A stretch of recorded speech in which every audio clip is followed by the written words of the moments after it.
Okay, let's go ahead and stand for pledge of allegiance.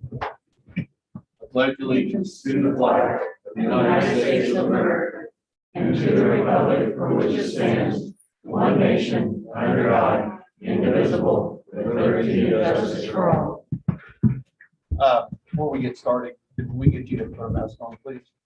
They're right outside the door, I think. I don't really want to put a mask It's USD 415 policy. on. Okay, Gotta wear a mask. keeping on 6 feet from everyone. 415 policy. Up and through, if we vote it off tonight, then we'll be done. Okay. Okay. I'll put one on if I can do that. Right All right. over here? Yeah, I think they're right there by the door. And if you didn't come through that way, there's actually a sign in, if you don't mind, Oh. while you're at it. Yeah. We'll wait till you.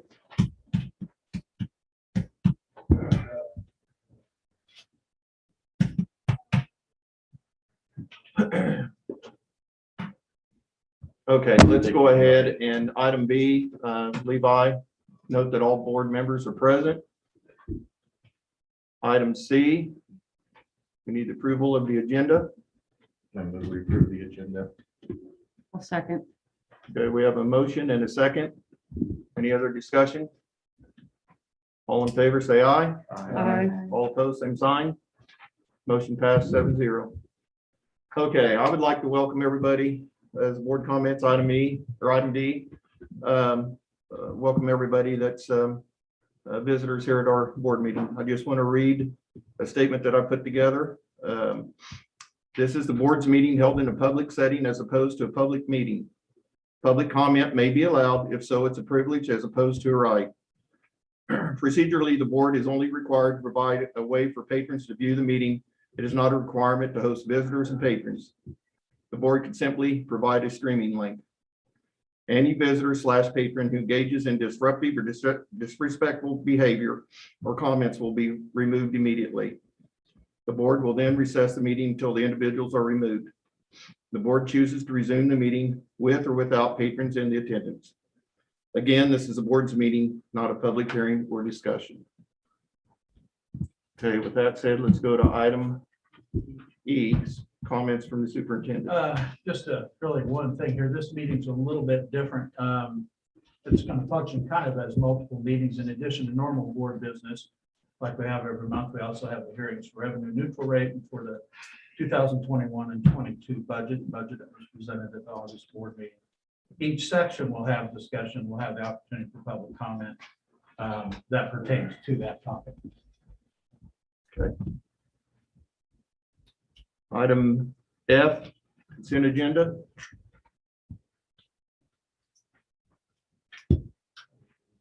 Move that because you're so thorough with it. I'm serious. So I think it's good because I know you've gone through it as well. Thoroughly. Well, thank you. Well, I it's move true. we approve the consent agenda as presented. Okay, we have a motion and a second. Oh, wait, I do have one question though. Okay. I forgot to look at my notes. Can somebody tell me where the new Chromebooks are slotted for? High school, I believe, replaced streams is our other device that is not So really is this functioning. ahead of schedule or? Probably originally, but we're having problems with our streams. They're not able to do what we need them to do. So who's still, is that like the juniors? Because this, It's all Or high no. school. So are Oh. these ones that would have been retired or replaced next year? Would have been retired at the end of this school year. We'd like to do that now. I know I bought one personally at the same time the school district did, because I thought, well, this is a great computer. One Stream? 2 years ago, yeah. Yeah. So they Streamers were not quality. they were affordable, but not quality. I guess I got a question. So what does that breakdown piece on these Chromebooks? Oh. I didn't do the math real quick, 250, I believe. the breakout. which is pretty They're good. under 3 for Chromebook. 250 each bit, 32. These some that we had on order and we were waiting on. No. Okay, not. No, they have different- That's Those all that. that's the big problem is the supply chain. Yeah, we don't anticipate a supply issue with this one. So when will we receive them? Within a month or 2 to so? 3 weeks. Okay. John, there's always that other factor. Yeah, I We're told know. one thing. So is this all one class for this My understanding is, so I believe the streams are left at one grade level. I'm not sure which grade level that is. Probably the I believe seniors, it's- It's for the seniors, I Yeah, think. so those are gonna be gone then. So it's replace the streams. That was the only question. Okay, any other discussion? We have a motion and second. All in favor, say aye. Aye. All opposed, same sign. Motion passed 7-0. Item G, hearing to exceed revenue neutral rate. I've got my notes here. Just a reminder, what brings that about, Senate Bill 134 revenue neutral rate was an attempt to lend clarity between mill rates and dollars. The goal was to replace the current tax lid for cities and counties and require more information to patrons. As assessed valuation changes, which it does every year, it's going to impact the dollars that a mill brings in. And last year, our assessed valuation is about 134. It's really 135 this year, million. So obviously it changes your revenue that you earn on the mill levy. So by default, you would have to either to accept a lower amount or do this process.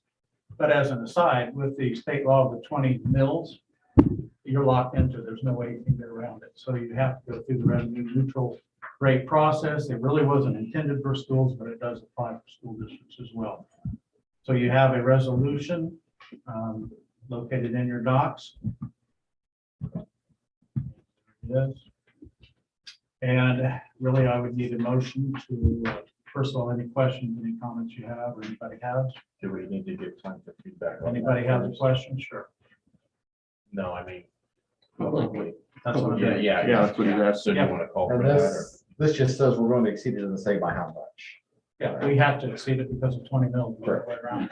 So do we have any comments on the hearing to, oh gosh, dang it, To exceed. to exceed? I get the wrong button here. So if, I don't know if it was clear before, but there's going to be 3 separate public comment sections tonight.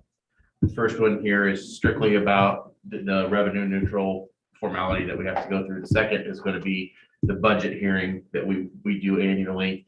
The third one will be for all other. So recognizing that there's very likely going to be some public comment on the all other, we would ask that this first session be strictly limited to comments on the revenue neutral rate, and then the next one will of course repeat for the budget.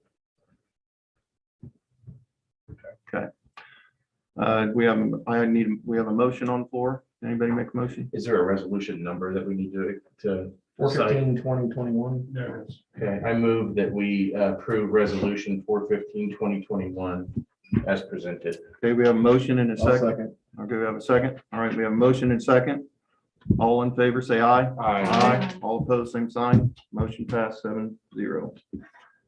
Okay, item H, hearing for the 2021-2022 budget. As presented at the last meeting. Just a quick synopsis, the budget, proposed budget represents an anticipated mill increase of 0.493 mils.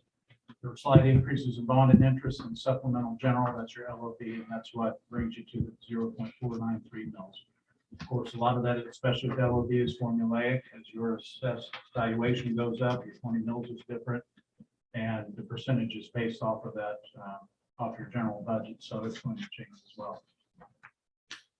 Now, we're still under the cap for capital outlay. Oh, yeah, we're running You can 6 go- mils. And we instead go of 8. 8. So we're under that. 6. And we're under the cap on the LOB still. We are way under that. We can go to Okay. 31, we can go to up to 33 with a referendum, but So where we're are we at? setting at 30%. Okay. We're staying, we've So been we're staying still- flat at 30 every year. So I like to leave a little extra there if we get a pension, we can expand it. We have not changed that. It's different in different districts, but we've not changed it. Questions about the budget? Any questions? There is a, I've given you the information again in your docs, so. And because of our valuation, This could be- we have a lower weighting as far as feeding the So- additional state funds or whatnot. Okay, so yes, good question. Just to kind of reiterate, with the LOB, because our assessed valuation went up and our amount of pupils went down, we now have a higher assessed valuation per pupil, which gives us less state aid, which also plays a big formula for that. Okay. Makes sense. Let everybody be clear on that. We're deemed as a richer district because we have. Is that tied to at-risk or are there other areas that it ties to? No, this is just per pupil Okay. and assessed valuation. Now, it doesn't matter if they're at risk or not. Okay. No, that comes in your general fund. Do we have any questions on the 2021, 2022 budget? Okay, from the public. Any questions? Comments? Any comments on the budget? What is the percentage increase from previous year? Well, we went up. Revenue neutral on this budget. Say that again. What is the percent increase? How many extra dollars? In overall, in absolute dollars. I don't break that out that way because it's not, Yeah, well, we have our 499, right? well, let's go down to the code 99. Code 99, thank you.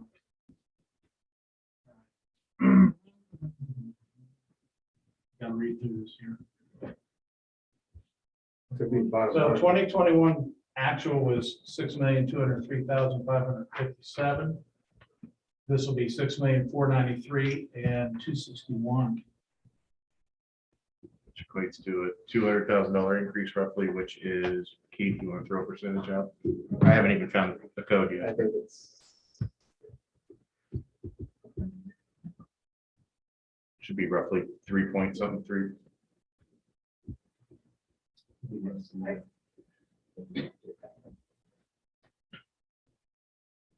you're right, 3.4%. Say that Did you again. hear that? 3.4%. Okay, any other comments from the public? Okay, I guess I need a motion from the floor. I move we approve the 2021, 2022 budget as presented. I'll second it. We have a motion and a second. Any other comments? All in favor, say aye. Aye. All opposed, same sign. Motion passed, 7-0. Okay, we're gonna go on to item I, comments from the public. And I need to read this again before we get started. The Hiawatha School Board, well, before I read this, I'm gonna let you know that we're gonna go up to 20 minutes tonight for comments from the public, and we're gonna hold it at 2 minutes. But we're gonna go 20 minutes tonight, so any one person has 2 minutes, okay? The Hiawatha School Board welcomes public comment. Generally, the school board members will not respond to the public comment during the meeting.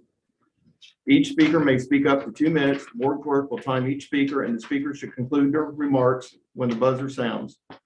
If there are a large number of speakers, the board may limit the total time for comment and/or may reduce the time allotted for each speaker. The board president may ask groups with the same special interest to appoint a spokesperson. All comment should address a matter related to Hiawatha Public Schools. The school board will not hear a public comment involves a complaint about an individual staff member, a personal action, a student disciplinary matter, a complaint about an individual student, or pending litigation. The school board expects that each speaker will provide their full name, be courteous, modeling for our students and how one can respectfully disagree with others' views. Speakers will address their comments to the entire school board and not to one individual board member, nor to the superintendent, to a staff member, nor to the audience. Speakers will not engage in personal attacks. Speakers will present their comments from the public sitting area provided for them. Public comment is appropriate when the board president announces comments from the public. Speakers are called upon when the board president acknowledges the speaker's raised hand. Speakers may not speak more than once on a specific topic. With that said, do we have any comments from public? So Come on up. for the mask, can you speak now, or, I know you said there'd be. a- Yeah, this would be all of the above. Whatever you want to speak about. Yeah. If you want to, can you stand up so? And I will state just from our conversation about public comment format before, and this is for the entire board. Since the 2 minutes is codified, it would actually take board action to change that. So if we wanted to change the policy, for example, last time we had a lot of folks who didn't finish in 2 minutes. If the board so chose, they could change that, but it would take board action, even though the president determines Take a that. change in policy. So it would take a change of policy. Yeah. So just so everybody understands that. Okay. Okay, so it's roughly at 7:15. Okay. And go ahead, state your name and Okay. My name is Annette Hoskins. I'm a Brown County resident and taxpayer. I'm also an alumni of USD 415, as is my son Brady. I'm here to urge the board to drop the mandatory masking of the kids and let that totally be the parents' decision. I'm going to state a few basic statistics from Michael Austin's COVID presentations. I will also provide you with the links to these statistics. Michael Austin has nearly a decade of experience as a free market economist and scholar. He's into facts. You might recognize his name as the guy who drew a national attention highlighting Governor Kelly and KDHE Dr. Norman's deceptive graphs on mask mandates. COVID facts. Number one, children are at extremely low risk from COVID in terms of infections, hospitalizations, and fatalities. The infection fatality ratio of children and COVID is 0.0014%.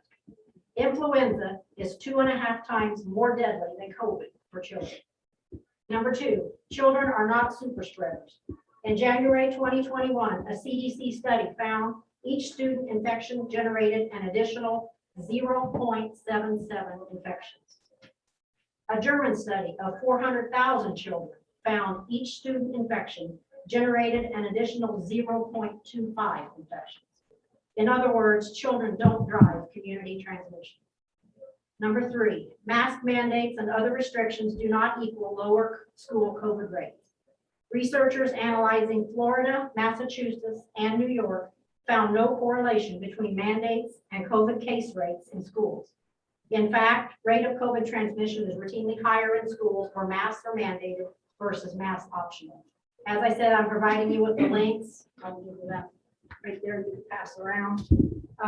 And there's some more information for these statistics in there. This is not to mention all the studies showing masks to be detrimental to children, disruptive to learning, and communicating in the classrooms. okay, Nat, 2 minutes. I'm sorry. Thank you. Anybody else? Levi can make copies for you guys for that. Okay, sure. That'd be great.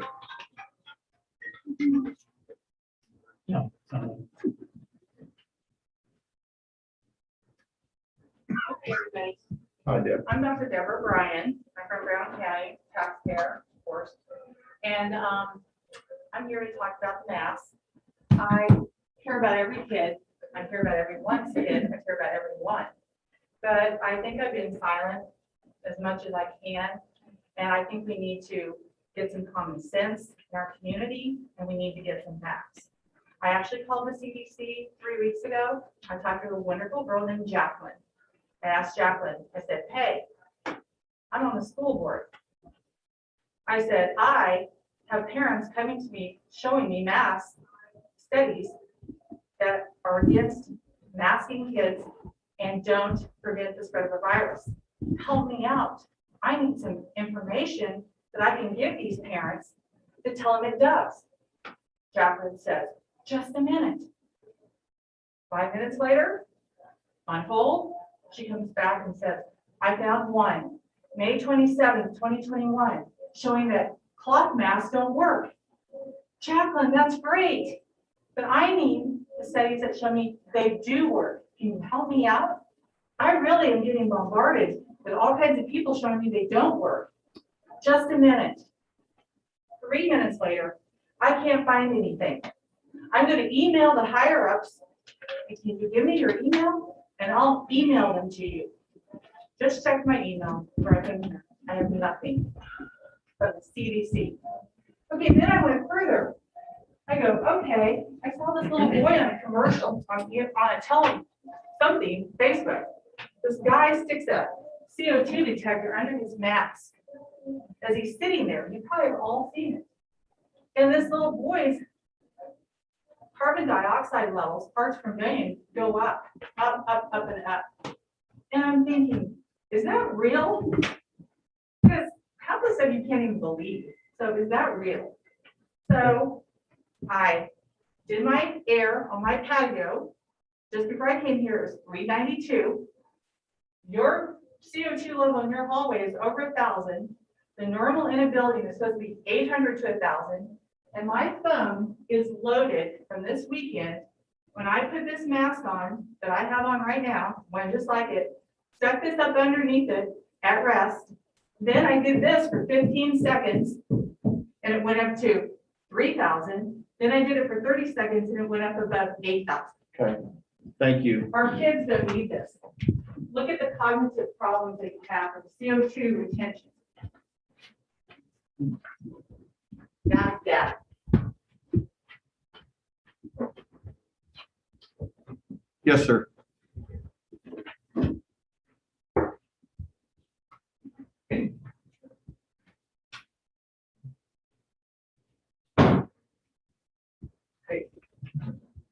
Well, good evening, board members and administrators. My name is Tom Stone. Although my granddaughter and I live and work, she has chosen to attend Hiawatha Middle School for the past 3 years. She and her mother like the academic excellence offered by HMS, and she has an impressive record while at HMS, including Hiawatha and Brown County Spelling Bee champion 2 years ago. First place last year in the state for her and her HMS partner in the Science Olympiad event. My granddaughter is an honor student at HMS, and this year was voted by her peers to serve on the student council. The whole family commends the teaching staff for providing academic excellence to HMS students. Often I drive my granddaughter to school in the mornings. En route, we talk about her classes, sports, and other things pertaining to her school day. From these talks, I have some concerns with the so-called diversity council. Is it really diverse? I'm not questioning the diversity of skin colors and socioeconomic diversity. I am questioning diversity of thought and viewpoints. Is conservative thought as well represented on the so-called diversity council as liberal NEA thought? Who decided which individual would be invited to serve on the diversity council? Was it one person? Was it a committee? Are diversity council members encouraged to read or view selected books and videos or listen to carefully selected speakers, all of these to encourage one politically correct viewpoint? Is there any effort to ensure that all or a majority of diversity council members come with a NEA liberal mindset? And if any or most of the above are true, would you as a board agree that such a council is not diverse council and be willing to restructure the group to include diversity of thought also? Thank you for listening. Thank you for listening. Thank you, sir. Thank you.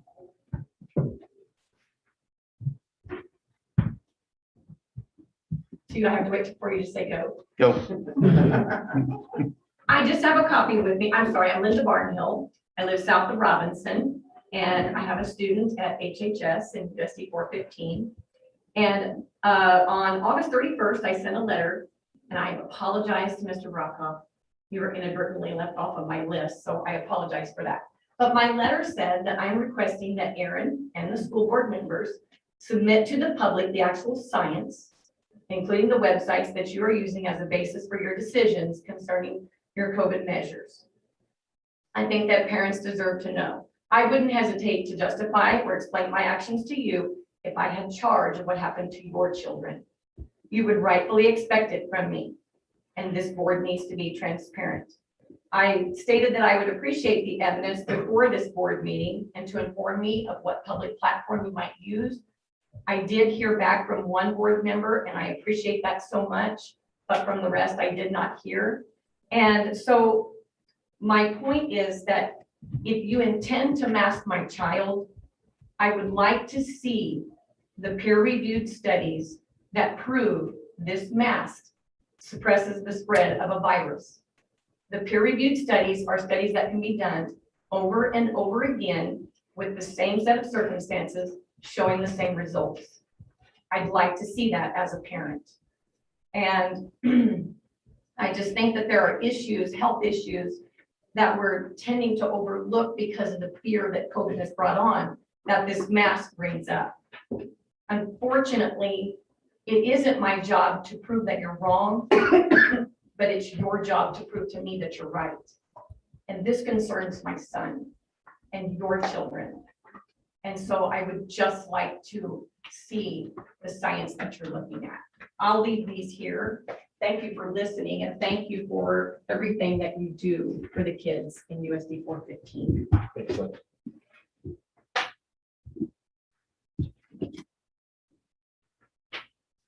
my name is Jessica Smith. I have a kid that goes to HHS at 415 and also a middle schooler. I also have a preschooler that goes to Head Start in Horton. And I just have some information about masks I wanted to share with you all. Thank you so much for all you do for our kids. I really appreciate this. Thank you here. The burden of proof should be on those attempting to force mandates. So study more masks and see what you find on them. In Gainesville, Florida, June 16th, 2021, a group of parents concerned about potential harms from masks submitted 6 face masks to the lab for analysis. The resulting report found that 5 masks were contaminated with bacteria, parasites, and fungi, including 3 of the dangerous pathogenic and pneumonia-causing bacteria. No viruses were detected on the masks. The analysis detected the following 11 alarmingly dangerous pathogens on the mask, including pneumonia, tuberculosis, meningitis, sepsis, keratitis, amoebic encephalitis, a parasite, E. coli, Lyme disease, diphtheria, Legionnaire's disease, staph. Half of the masks were contaminated with 1 or more strains of pneumonia-causing bacteria. 1/3 were contaminated with 1 or more strains of meningitis-causing bacteria, and 1/3 were contaminated with dangerous antibiotic-resistant bacterial pathogens. So I worry that if we continue to mask, we're going to put ourselves in a bubble and our kids in a bubble, and we will not have natural immunities. The local parents of the study contracted the lab because they were concerned about the potential contaminants on the mask that their children were forced to wear all day, taking them on and off, setting them on various surfaces, wearing them in the bathroom, etc. This prompted them to send the mask to the University of Florida's Mass Spectrometry Research and Education Center for analysis. Since obviously our country is behind on the data and science behind the plague upon the land, if you will, I look at other countries that have published data like Sweden. The study showed that almost 2 million children in the country that kept schools open through 2020 without wearing face coverings, and only 15 children Okay. were admitted to the ICU. Thank you. No children died. Thank you. Thank you.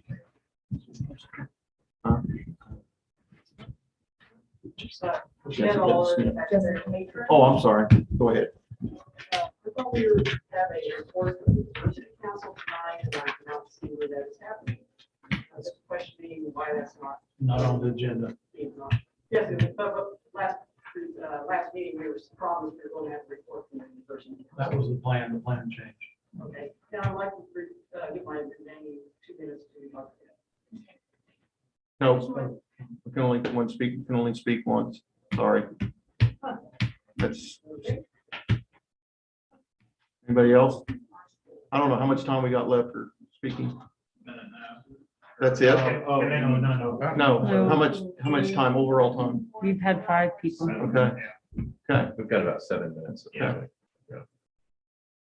Can Sure. we ask the board respectfully to grant us more time, being that we all are taking time out of our evening to come here and state our public opinions? Everyone should be able to get to speak if they came here to have it 2 minutes. How do we go do it with, Still only get 2 minutes. okay, but we got to change board policy. You can set the limit. You've already set. If you gave 20 minutes and there's 7 minutes left. and else No, I'm not wants to speak- saying we're done speaking.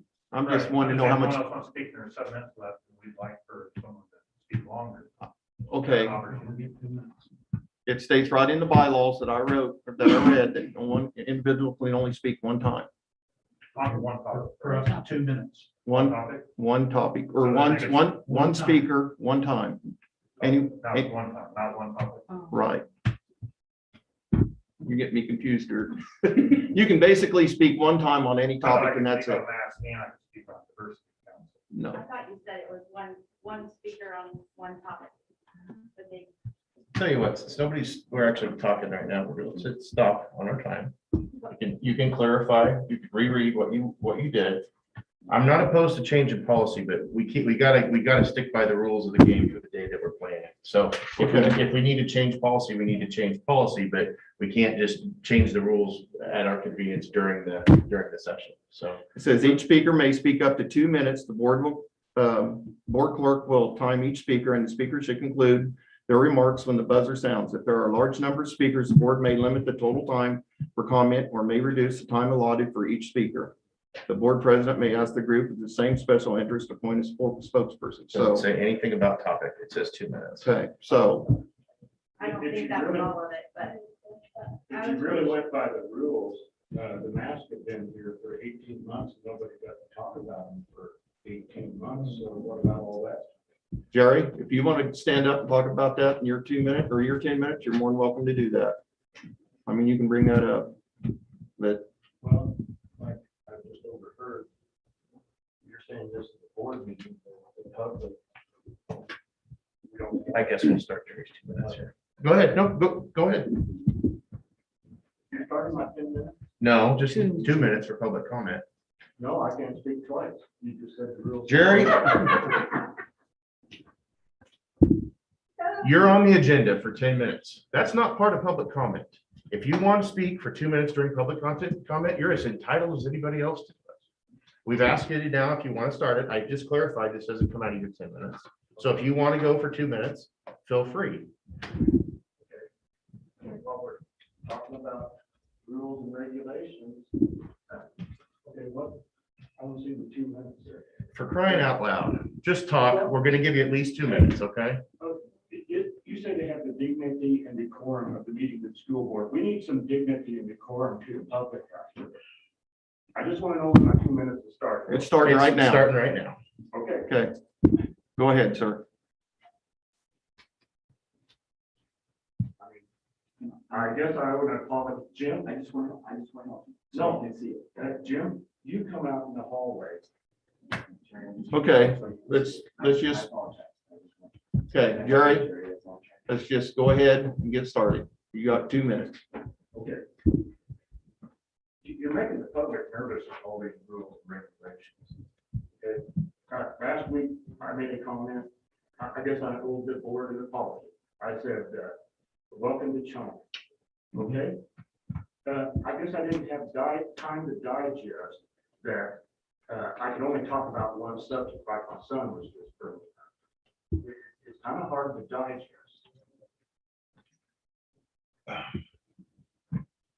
Okay. And actually, I guess maybe we need to have this posted out front. Nobody said anything about a single topic.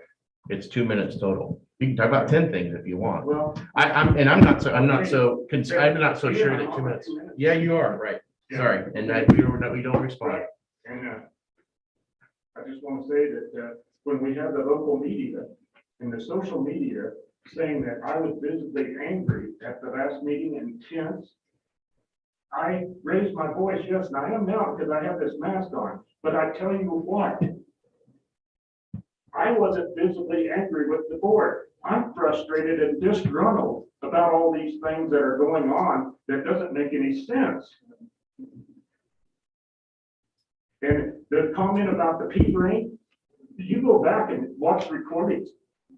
The board wasn't said that they had a pea brain. It was said that our culture now with the electronics and everything, that's what was said. We all have pea brains because we can only maybe talk 2 minutes because people, are we zooming this right now? Okay, so the people out there can't listen for more than 2 minutes to these people that want to talk? Okay, that's all I want to say on that. Okay. Anybody else? Sure. I guess we just like some answers. I'm Stuart Alder, and we'd like some answers. Silence is deafening. Like on the diversity council, we brought to your attention the facts of the origins of it. You can read the board minutes, you know how it started. We have not heard from them. The public spoke on it, and we'd like to hear from the board. Also, Mass over at Sabetha, they didn't do test of play, and they are. I didn't, what would you say? They didn't what? Yeah, do the Mass. Pull it down if you Don't know. allow communication. Okay. So now spread whatever I have, I guess. But, you know, masks, they're like a chain link fence. Viruses are only so small. I mean, they're very small. These stop bacteria. They don't stop viruses. So again, we'd like to see the science on it. Just prove that they are effective. And then the Sabetha School District didn't do test of play. They had over 100, the Hvac had over 100 students within the first week sent home, quarantined. Where was the look at the policies back in the summer when there was time to digest what happened the previous school year and the mental problems caused to kids for being quarantined 3-4 times when they never had the virus. I mean, this is a bigger thing than just masks. There's mental issues. You're putting fear into kids. It needs to be looked at in a whole spectrum, holistic way. You've had a doctor speak on it. But we say we're going to trust science, but the science hasn't spoken. We haven't heard. And it's kind of a disgrace in all these different areas. We'd like some answers.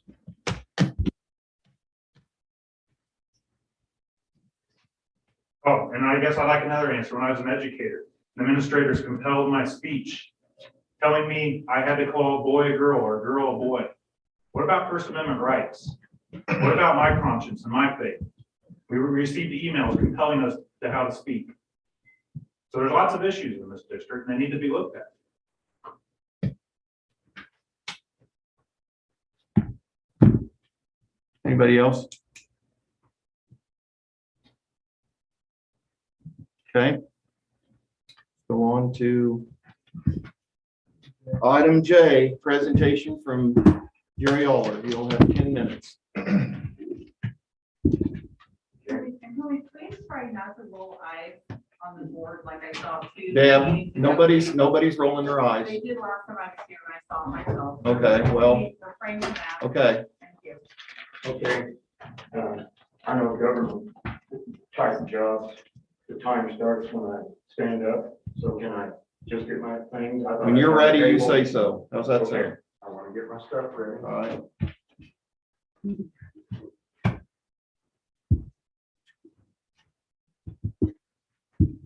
Okay, so it's 7:36. You tell us when to start the timer. When you hear the beat go off, you're getting 10 minutes. Okay, You'll hear it. start right now. Okay. I don't want to start out that way. I had observations this last week. Where's the camera pointing, by the way? If you want to stand over here in the center, you're more than welcome to. Right on the other side of, Okay. there you go, right? Is that right? I don't see myself. No, it's the camera's pointing here. It's on top of that laptop. So if you want to be seen on camera, you need to come over here. Stop the clock. You can- We're stopping the clock. It's on the. I thought the camera was down there. I'm sorry. It used to be. I just like to see people when they talk to me without a mask. That's on. fine. Some of the, am I on now? Yeah. Okay, I'm Jerry Aller, Committee of Correspondence, Brown County Home Guard. This last week, I noticed some things about our youth, and I was impressed. I was up at the high school getting some prints that the art department made for the first responders honorarium event, and I was impressed by that. There were several groups of students that came in, and I was impressed with their conduct and their maturity. And the Scouts Day of the honorarium, Laura Hooper Scout Troop, their conduct and maturity too. And I'd also like to say that I had a meeting with Mr. Moser. He graciously met with me and answered a lot of my questions and concerns. I already talked about my apology.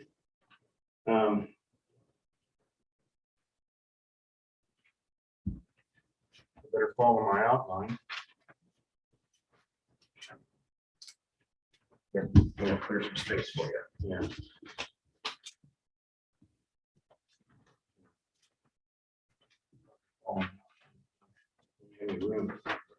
Okay, I would like to start out. And like I said, I didn't like the way I started out, but blessings for teachers. Almighty God, thanks to all our teachers.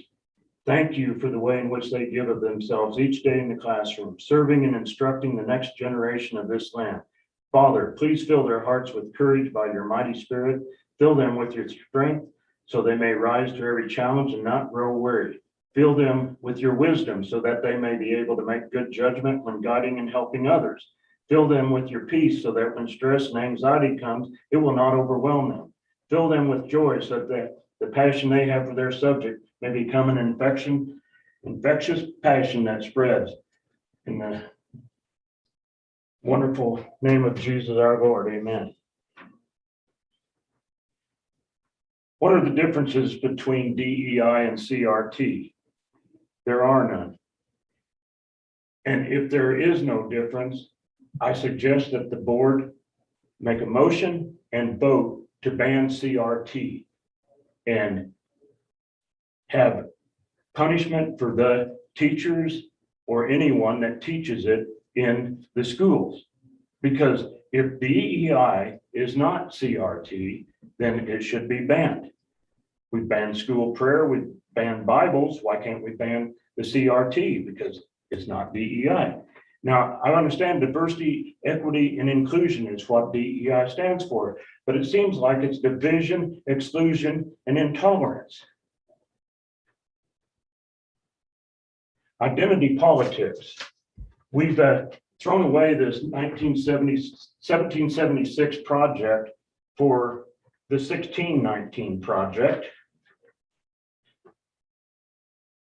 We have moved toward a system of explicit group privilege that in the name of social justice demands equal results and explicitly sorts citizens into protected classes based on race and other demographic categories, eventually to be known as identity politics, like values people by characteristics like race, sex, and sexual orientation, and holds that new times demand new rights to replace the old. This is the opposite of Martin Luther King's hope that his children would live in a nation where they will not be judged by the color of their skin, but by the content of their character, and denies that all are endowed with the unalienable rights to life, liberty, and the pursuit of happiness.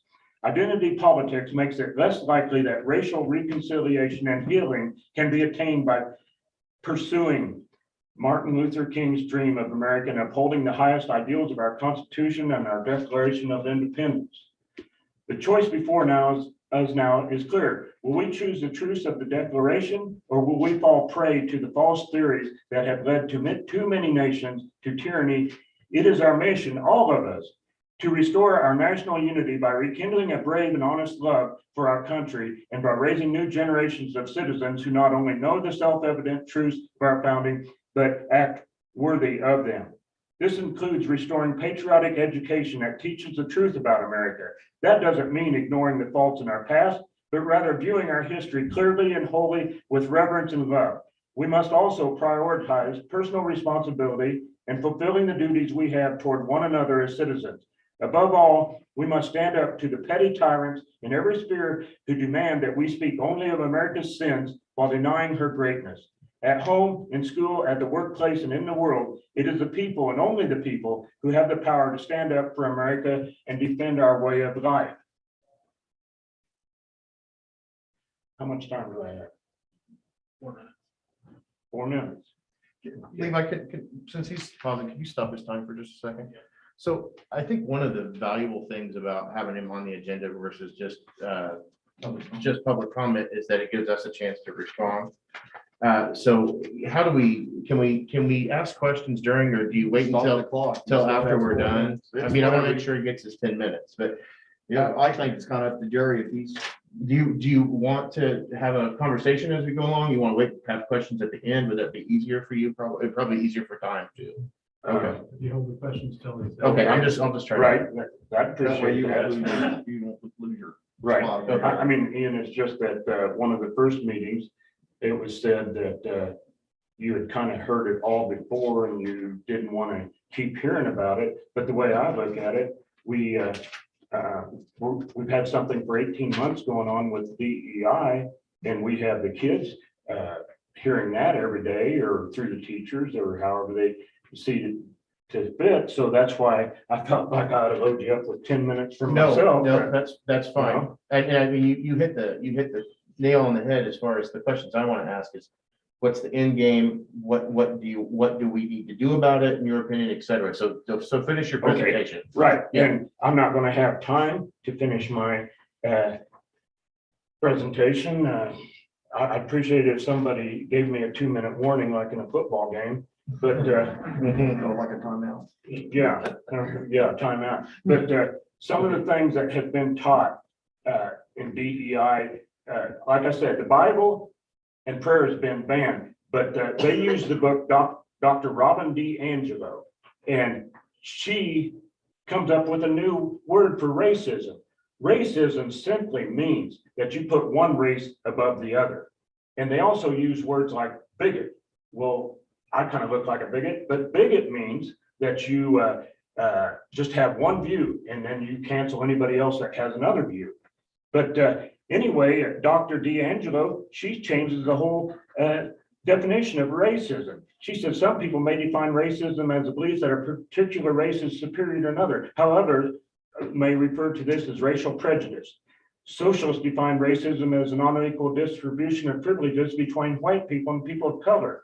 Racism occurs when white people benefit from unequal distribution of privileges and people of color deprivation. But as I say, I'm not going to get through all this, but I would like to end with this. I mean, who wouldn't get tired of hearing about whiteness or blackness or redness? We changed the mascot in Hiawatha High School because it called attention to the skin, but that wasn't the reason we had the mascot. Some people say, don't bring that up, that's 20 years ago. But what kind of message does that send to the students? We canceled the mascot. For 20 years, the Washington Redskins used it because they had more money. They could keep it. That's no message. A couple months after they took our mascot, the Supreme Court said it was not derogatory. I always hear about the Supreme Court, so, and that's still the law. And like white rage, what race wouldn't have rage if you are called a derogatory name? And right now, the R word, racist, has become the N word for the Caucasian race. Now, if 2 minutes here. okay, thank you. Okay, the DEI, I guess I can talk, or I'll just say this. I won't even designate them. If we want to hate someone, let's hate the Democrats after the Civil War for having Jim Crow law. Condoleezza Rice's family could not defend themselves because the blacks were not able to have guns. There was KKK support in the White House under Woodrow Wilson. FDR had segregation for 4 years or 4 terms, and he never stopped the segregation. In the American Civil Rights, you always hear about Democrats. There's 21 Democrats that voted no against the civil rights. 6 Republicans voted no. In the House, 91 Democrats voted no, 35 Republicans voted no. There's plenty of things to hate. For instance, Wuhan virus, we were told that that didn't happen there, but it did. And why don't we hate China for starting a disease like that that's going to genocide for the world? It's going to keep killing people with variants from now until when, with all these new variants. They take organs from live people to transplant. They have slavery now. You don't have to go back 150 years. Let's hate that. Let's hate Joe Biden for leaving the Taliban in power. 13 soldiers getting killed in the last days, 22 years old, leaving $85 billion of our defense funds, leaving our interpreters over there. One interpreter was beheaded, and his family was beheaded in front of him, and then he was beheaded. And they are whipping women with belts, fan belts, that they are raping girls. Jerry. Yes. I'm sorry. Yes. Well, there's plenty to hate. We don't have to pick one race to hate. Thank you for the time. And yes, that is. And I just want to say that's a nice parking lot down at the grade school. Thank you. So, hey, Jerry, I do have a question for you. So you presented a lot of information. The one like action item that you've mentioned on there is that you'd like the board to like ban CRT, publicly ban it and see repercussions for it. Yeah. Is that, there's a lot of motivated people that come here, for the last few months now. And I'm trying to think of ways, how do we make it to where this group, and I know you don't speak for everybody, doesn't feel compelled to have to come, like to where they think that the district's under control as far as that subject.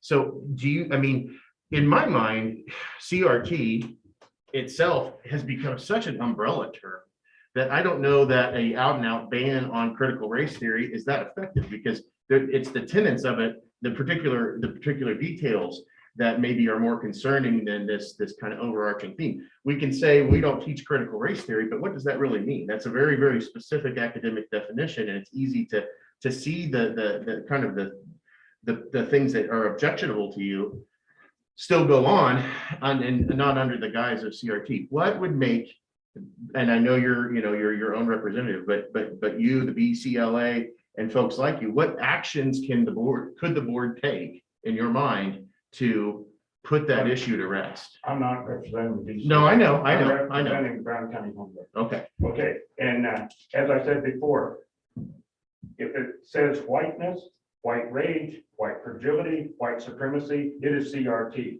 And as I said before, my answer would be, if that you're putting one race down, you're putting another one up. So any teacher that does that is suspended without pay or whatever, and or terminated. Okay. So the way I take it is you want all kids to be treated equal, not one put above the other. Martin Luther King said that. I'm just one race. Way up, no, sorry. I'd like to comment. It's the politics. That's the problem. We brought politics into the school, and that's what's causing the problem. We need to address this. We've got too much time to spend on things we need to be spending on. Kids are behind with COVID and all. Let's deal with this. I back up and I think back, why did we start this in the first place? We had a bullying situation is what it was. It was purely a bullying situation. And from there, it's just grown outward and outward and outward, and exponentially has turned into something completely different. We need to get back to the bullying. All kids, most kids are bullied in our schools, quite honestly. My kids were bullied. May sound odd, but it's because they were smart and ambitious. There was always somebody trying to drag them down and do that.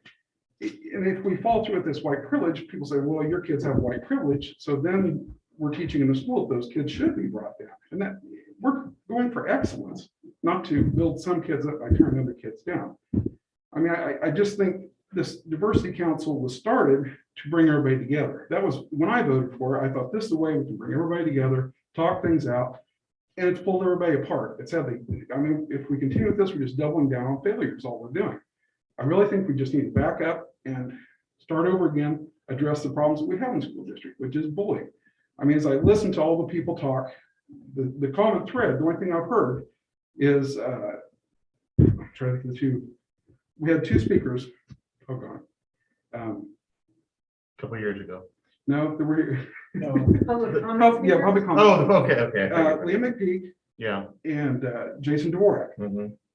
Polar opposites on what they were doing, but they were both talking about bullying. I mean, Mhm. both of them were talking about kids that had been bullied. Mhm. Jeff and I were racially bullied over at the Hvac school district. We were minority white kids in a Native American school. I mean, it's just, I know what it is, but it's bullying. It's what it comes back to. If you want to paint it up with racial or whatever, there's a lot of reasons you're bullied, but that's the problem. Bullying is the problem. This racial thing, it's politics. And I just don't think we need politics in school. I mean, we can teach the civics like we always have, but this, where we're headed now, just really isn't what I'm here for. I mean, it isn't what we should be here for. We don't need to be a sounding board for the community. This isn't the right place to do that. Let's get the politics out. I think we need to back up and not do this. We just not have a diversity council. But that said, I think we still have a problem. And we need, and so this isn't the first time we talked about years ago, the bullying. It's something we've always had. The social media just makes it worse. It does. I mean, that's when I really saw it explode. We got on social media. We need to find ways to control that. What really works to get rid of bullying is peer pressure. If some kid says, hey, knock it off when they see somebody bullying, and that's what we need to be encouraging our students is the peer pressure. Let them know what's right, what's wrong, which they should know. It's unfortunate we have to teach that, but that's what it's going to take. It's going to take peer pressure when these kids, even in this situation, when it first started, if somebody would have said, hey, knock that off, it wouldn't have happened. We wouldn't be here now. So let's deal with the bullying situation and let the politics and the diversity council go.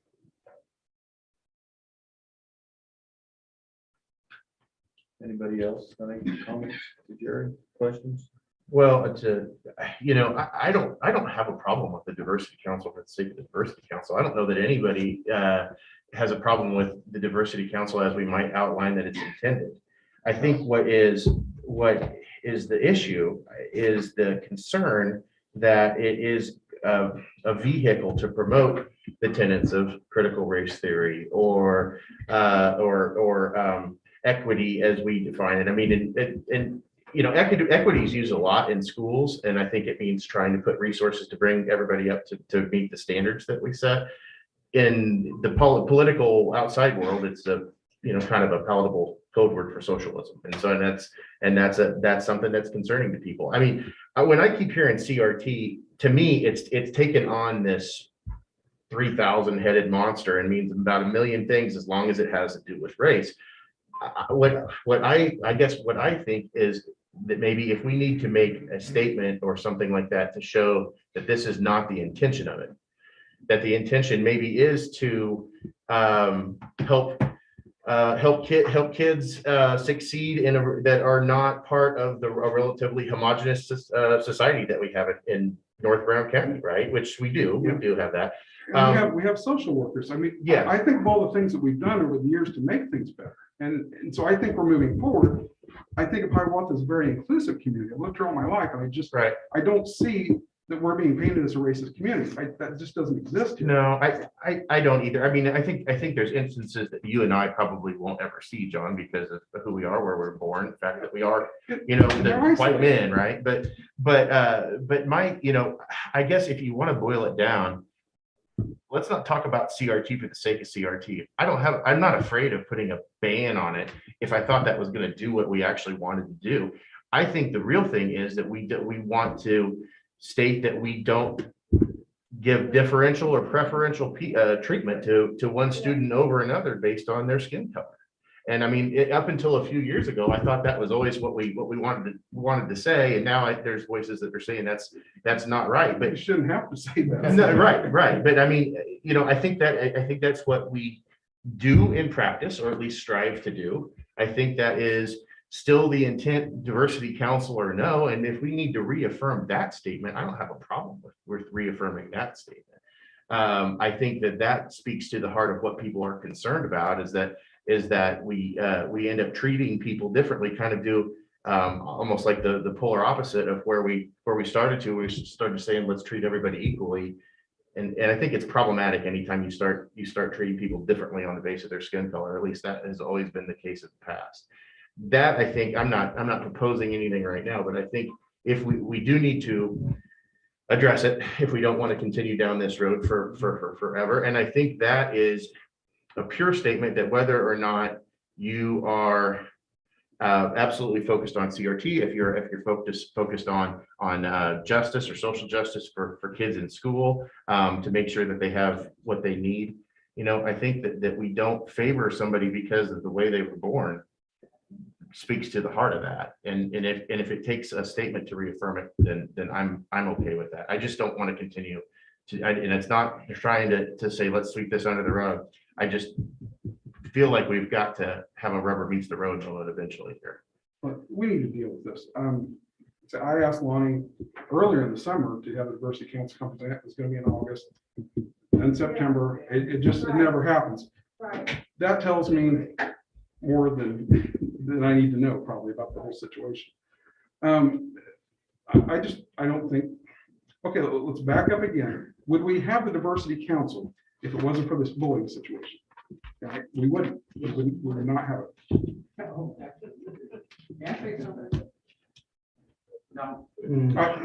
don't think it probably. No, we're done with comments. I'm going to throw out a motion. I would move that we cancel or disband the diversity council and put our efforts into dealing with our bullying situation in our school.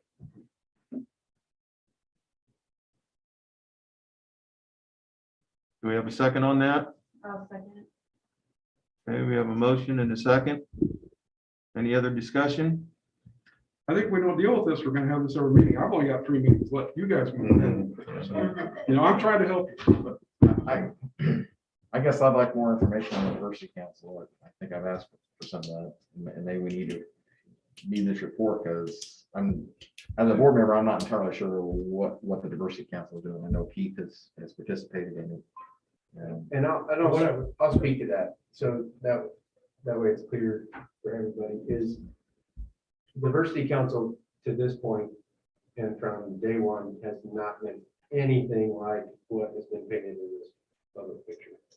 It is literally learning the differences and what makes us unique as individuals and trying to understand it a little bit because we're not the same. I mean, there's different things. Yes, we're equal, but it's not about trying to equalize races or anything like that. It's just more about learning, like what we talked about from the beginning, learning what things kids go through that are different from others, you know, like some of the things we've talked about is let's say, and I'll even go to black and white. So hair is different from a white person to a black person. So what does somebody who is black have to do differently than somebody who's white? I mean, simple things like that have been some of the conversations. We did have a book study. It was more to just learn about some challenges there are in learning for different individuals. I mean, literally that was what it was, and trying to figure out if there is any differences to the point where it causes any type of learning disabilities. That's literally what it's been about to this point. It's not about history. It's not about, you know, it is about raising awareness to different nationalities, what they celebrate, what, you know, others celebrate, and just trying to understand each other better is what the intent. And Do you feel like it's helping address the bullying situation? No. Okay, guys, And there- hey, There has been white privilege mentioned in one of the videos that was shown to the teachers. I mean, so that maybe not explicitly, that's what the whole thing's about, but it's out there. And that's, And I will say exactly what you just said. Has it addressed the bullying situation? I would say no on the surface, but maybe if somehow we understood each other a little better, there'd be less bullying or understandable bullying to protect people from bullying, that type of thing. So where if we understand each other better, we can be able to knock it off. You don't even understand what's going on. You know, those types of conversations might help that. But I'm not saying that we necessarily, this is the means to stop bullying. It's not. It's more of a just understanding each other a little bit better and cultures better and things like that. So maybe before we disband it, we ought to have a meet, have it on the agenda. Yeah, I mean, and probably, frank, you know, we go over the agenda, it was on there. We didn't want to continue to fan the flames here. Yeah, and I think, You know, but maybe that is the exact opposite as it should have been done. It wasn't to hide it. It was to hopefully maybe let a sleeping dog lie. Yeah. So. And intimidation is probably a factor of why it hasn't been presented on to. Yeah, right. Who wants to get up in this environment that we've had the last few months? Very tense. And we've seen it. And we've seen it. So anyway, I mean, I think we're getting off onto not really Well, responding to Jerry's direct stuff anymore. But um, there's a motion. I am willing to table my motion until the next meeting if we can get the first two council here and find out what's going on with this. Let's get it settled. Well, what I'd like to do is get the group together. I do think that, I don't know who it was, it may have been Jerry, brought up a point about looking at I don't know how to use the term, but basically other ways of thinking as being a considered part of. Diversity of ideology. Okay, good way to put it. I don't think that was a term, but yes, good way to put that. So what I'd like to do is visit with the group and figure out how we can answer those questions, because they are simply trying to help kids understand the differences, appreciate the differences within each other as a way of promoting the correct treatment of each other. That's really an age-old thing. It's nothing new that's been going on. What we try to teach kids from day one, but because there's a lot of influences out there that keep that from happening. So it's just yet another attempt. I think what happened was it started actually long ago. It was interrupted by COVID. And when we picked it back up, well, there were a lot of social justice issues, I guess, there were a lot of issues going on. There was issues up north. There were a lot of things in the news, and it just seemed to kind of coincide with how this thing started back up. And unfortunately, it's been kind of tagged that way, which is really unfortunate. So I think, yes, I would like to visit with that committee, see if they would be willing to do that. Would like to look at, and I've got some people in mind, bringing in some other what'd you say, diversity of ideology into that mix and go from there. And I'll let you know how that goes with the idea that we try to have a presentation for October. But you're right. It just seemed like we were fanning the flames if they presented in I think the September. board needs to set parameters if this is going to continue, so that we know what is, I mean, this is I our would- commit, this is our council. I would recommend that we, as a board, sit with this council, so what way we can ask them some questions. With the meeting, we'll be able to. Yeah. Yeah. Yeah. Okay. Anyway, so tabled your motion, okay. All right. Jerry, thank you very much. Item K, health update and considerations. Out of the frying pan and into the fire. Aaron Weaver.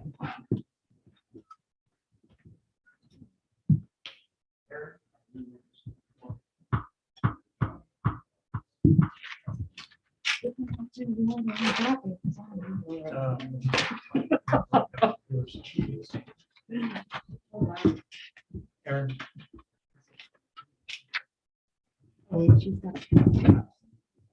Oh, yeah.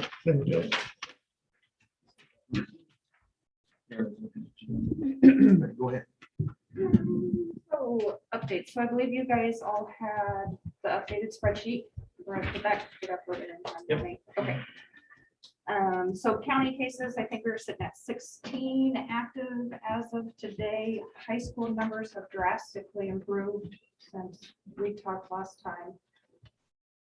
Currently, we're sitting at 6 total positives within the district.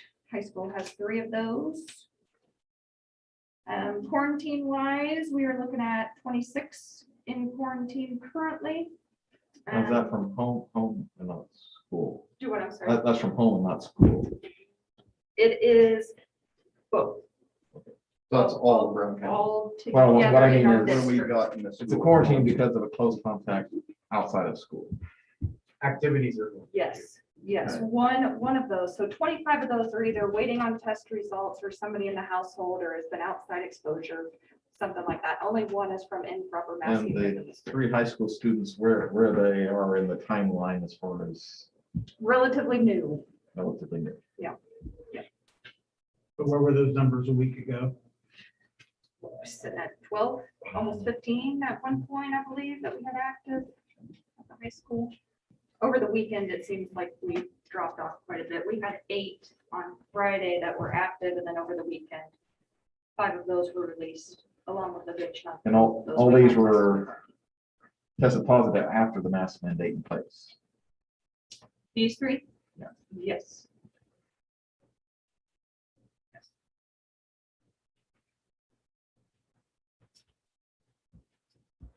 What questions you guys have for Aaron? Numbers. Down a little bit, so. Well, I might address some of what has been the comments. The reason we went with this 2-week that we're under right now was because the quarantine policies were in effect from the previous school year. Is that correct? We just kind of carried forward with what it's the policies is the reason we had to have, or we're gonna have a whole bunch of kids quarantined. Right, that's where we're at. So I guess so there's some understanding is why we did the 2 weeks was because a policy that was from left over from last year, which I guess I thought we were done with COVID last year. So I guess most people were. And so at the start of the school year, we hadn't revisited the policy. And I guess the quarantine game is what we have healthy kids at home. That shouldn't be happening. I guess we need to find ways to modify something so that we don't have healthy kids at home that are in quarantine. We should definitely quarantine kids that test positive. I guess the question I have for Aaron is, do we have the rapid test available yet? Yes. Okay, so if a kid comes to school, allergies or whatever we suspect, but you would test them with parents' permission and you can detect COVID. No, It's asymptomatic close contacts at school only. It is not for those that are household contacts. It is not for those that are symptomatic. Those still, So if a kid comes to school Mhm. and doesn't feel well, and parent says, go ahead and test them for COVID, can we do that? No. I don't have the test to do that. That's a piece. It's a PCR. That's when we would test. send them to the hospital. Yes, if they or want to the tested. health department, yes. So what, explain again, I guess, what the test is that we have. What they postpone that. The antigen, so it's just right inside the nose, like Okay. inside each side of the nair. Like, PCR is the full nasal pharyngeal. When we go with. Yep. Have that. So these students that are quarantined right now, they have the choice to take that test, or how many are? No, they are either waiting on test results from seeing their provider at the health department, or they are household contacts. There is only one that is an improper mask, and we did our first test on him today. so how many kids came back to school after we made that exemption in the special meeting? Because we were, what, 100 plus out doing that? We had, yeah, I don't remember the number right off the top of my head, but a good portion of Say them. roughly 100. No, it's like 136. And John, I was going to clarify what you just said about if there was something that was carried over from last year, whatever, as far as the policy goes.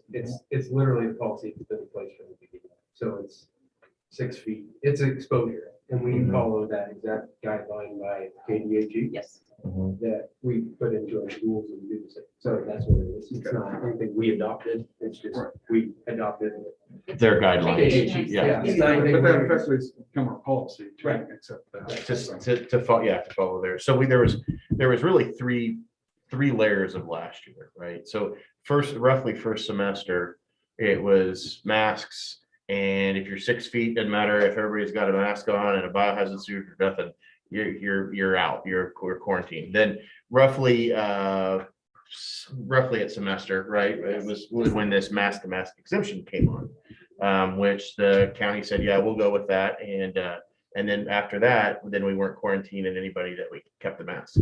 Then April or so, the cases had dropped. We felt like we could peel away the masks without all of a sudden quarantining anybody. We didn't change the quarantine rules, right? We went away with that, but there weren't, it's like 0 cases times 12 people go quarantine per kid, still 0. So that was step 3, and that's where we started the school year again. The action that we took, at least in my mind, was to address, without changing our quarantine policy, be able to act within the policy that we already had and get a bunch of kids back in school. And that's where I was at. So as much as I think we're approaching a fork in the road, right? To where either we continue to act according to KDHE guidelines with as far as quarantine policy goes. And if that's the case, if we don't want to have a situation like we just had, we're probably going to have to keep on the masks, right? Because you take them off, but you still have all the quarantine rules. Kid gets sick, shotgun blast, 10 kids are quarantined, and on we go. It doesn't take very much to have it's an exponential type of thing. The only thing that prevents that is this guy. Well, actually, both people were, right? So if we want to be able to have no masks and not be quarantining a bunch of people until COVID is eradicated or not in the area Not gonna be anymore. eradicated. Thank you. Okay, all right.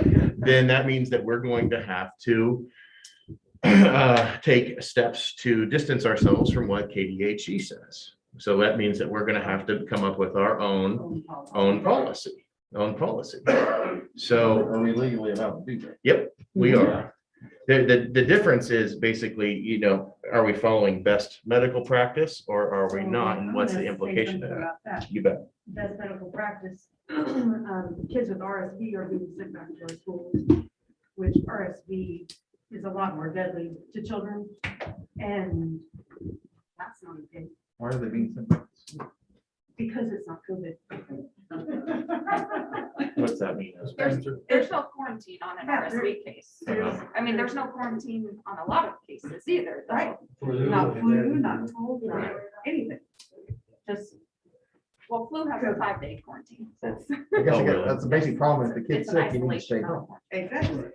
Common sense. However, the hospital has said that the kids with RSV can go back to school as long as they don't have a fever, which that does not mean that they're not contagious. It's just a common guideline for fever. consistent with what you know, yeah. So, And does parents have called, asked the school if they're allowed to send it back? And yes, they are. They've asked the health department if they can, and yes, they are. all I'm saying is, if you start boiling it down, we're that sweet spot that we had in April and May of last year that we kind of hoped that we were gonna have, where we could follow all the rules and still have no cases and get away with no masks. It doesn't exist. So we're gonna have to kind of pick, I've used the analogy before about Mr. Miyagi saying you can walk on this side of the road or that side of the road, but you walk in the middle, squash like grape, right? Right now, That's what we're doing. I feel like a squash grape a lot of days. So we're gonna have to kind of pick a direction before too long. What I'm hearing is we'd continue to mask forever. This. Well, if And you I follow wanna- that. I'll speak to that a little bit too. I mentioned this last time after Ian talked, and Linda left, but her email about the science. Mhm. And we've heard a lot of people talk about they don't protect anything. It's absolutely true that it doesn't protect anything. But if somebody's sick and they have a mask on, it definitely protects. That there's tons of science out there for that. So that's the thing we can't accomplish, is because we would have to literally wear masks our whole life and then hope that it's on the person that gets it. But masking up the other 99% of our district, just in hopes that one isn't, is probably not realistic. So that's what I'm saying is, that's why these masks are effective. Everybody says they're not. They are effective if you have a mask on the sick person. Well, I will say, if you go into surgery and nobody's wearing a mask, you're probably not gonna have the surgery done. So I mean, there are benefits to it. It's proven benefits to it. So, but, I don't know that we need to wear it, in this situation, if we need to wear them all the time. We're not all going to surgery. But surgery is the same thing. Like the doctor wears a mask to prevent from Mhm. getting the other person sick, and that's literally COVID too. So it's not protecting you. Well, they're doing it on time. Well, and I'd also imagine like an open incision might have something to do with it. But neither here nor there. So I mean, so I'll throw this out. I'll throw this out. As much as I think that we are probably to the point where we might want to look at the policy instead of trying to play within the policy. I kind of want to, I wish I would have thought of this before. We've got I don't want to upset the apple cart this close to the time where our attendance really matters with our count, which is next week. We all have pretty good ideas of what's going to happen, but Hey, guys, yeah, you can. we're gonna, if we keep doing it, I'm gonna recess this real quick. Right. So we all think that it's going to be, well, I mean, I don't know, I think it'll probably be fine if we peel off tonight, tomorrow, whatever. But we don't know. I don't really want to experiment that close to it. And I'll just say it frankly, that would be my driving force. I'd like to kick the can a week or a week and a couple of days. I don't want to wait till the next board meeting to revisit it. I want to get rid of them as quick as everybody else, but I also don't want to think that we know better. And as soon as we do that, then we're out 20 kids or something like that on September 20th. So I did hear a recommendation from the hospital staff. The hospital staff was in favor of still keeping masks on. At least I had heard majority, it sounded like at least one more month, get us kind of over the hump, make sure we're in the clear. Numbers are coming down in the county. Because we're down to Yes. 16 in the county. Yes. What was the high? Was it around 50 or 40 or something? I thought it was 41. 42 is what I saw. Somewhere around there. So Aaron, can you tell me what else are we doing in the district besides masks to mitigate the spread of COVID? Well, we're still encouraging frequent hand washing, frequent sanitization of hands.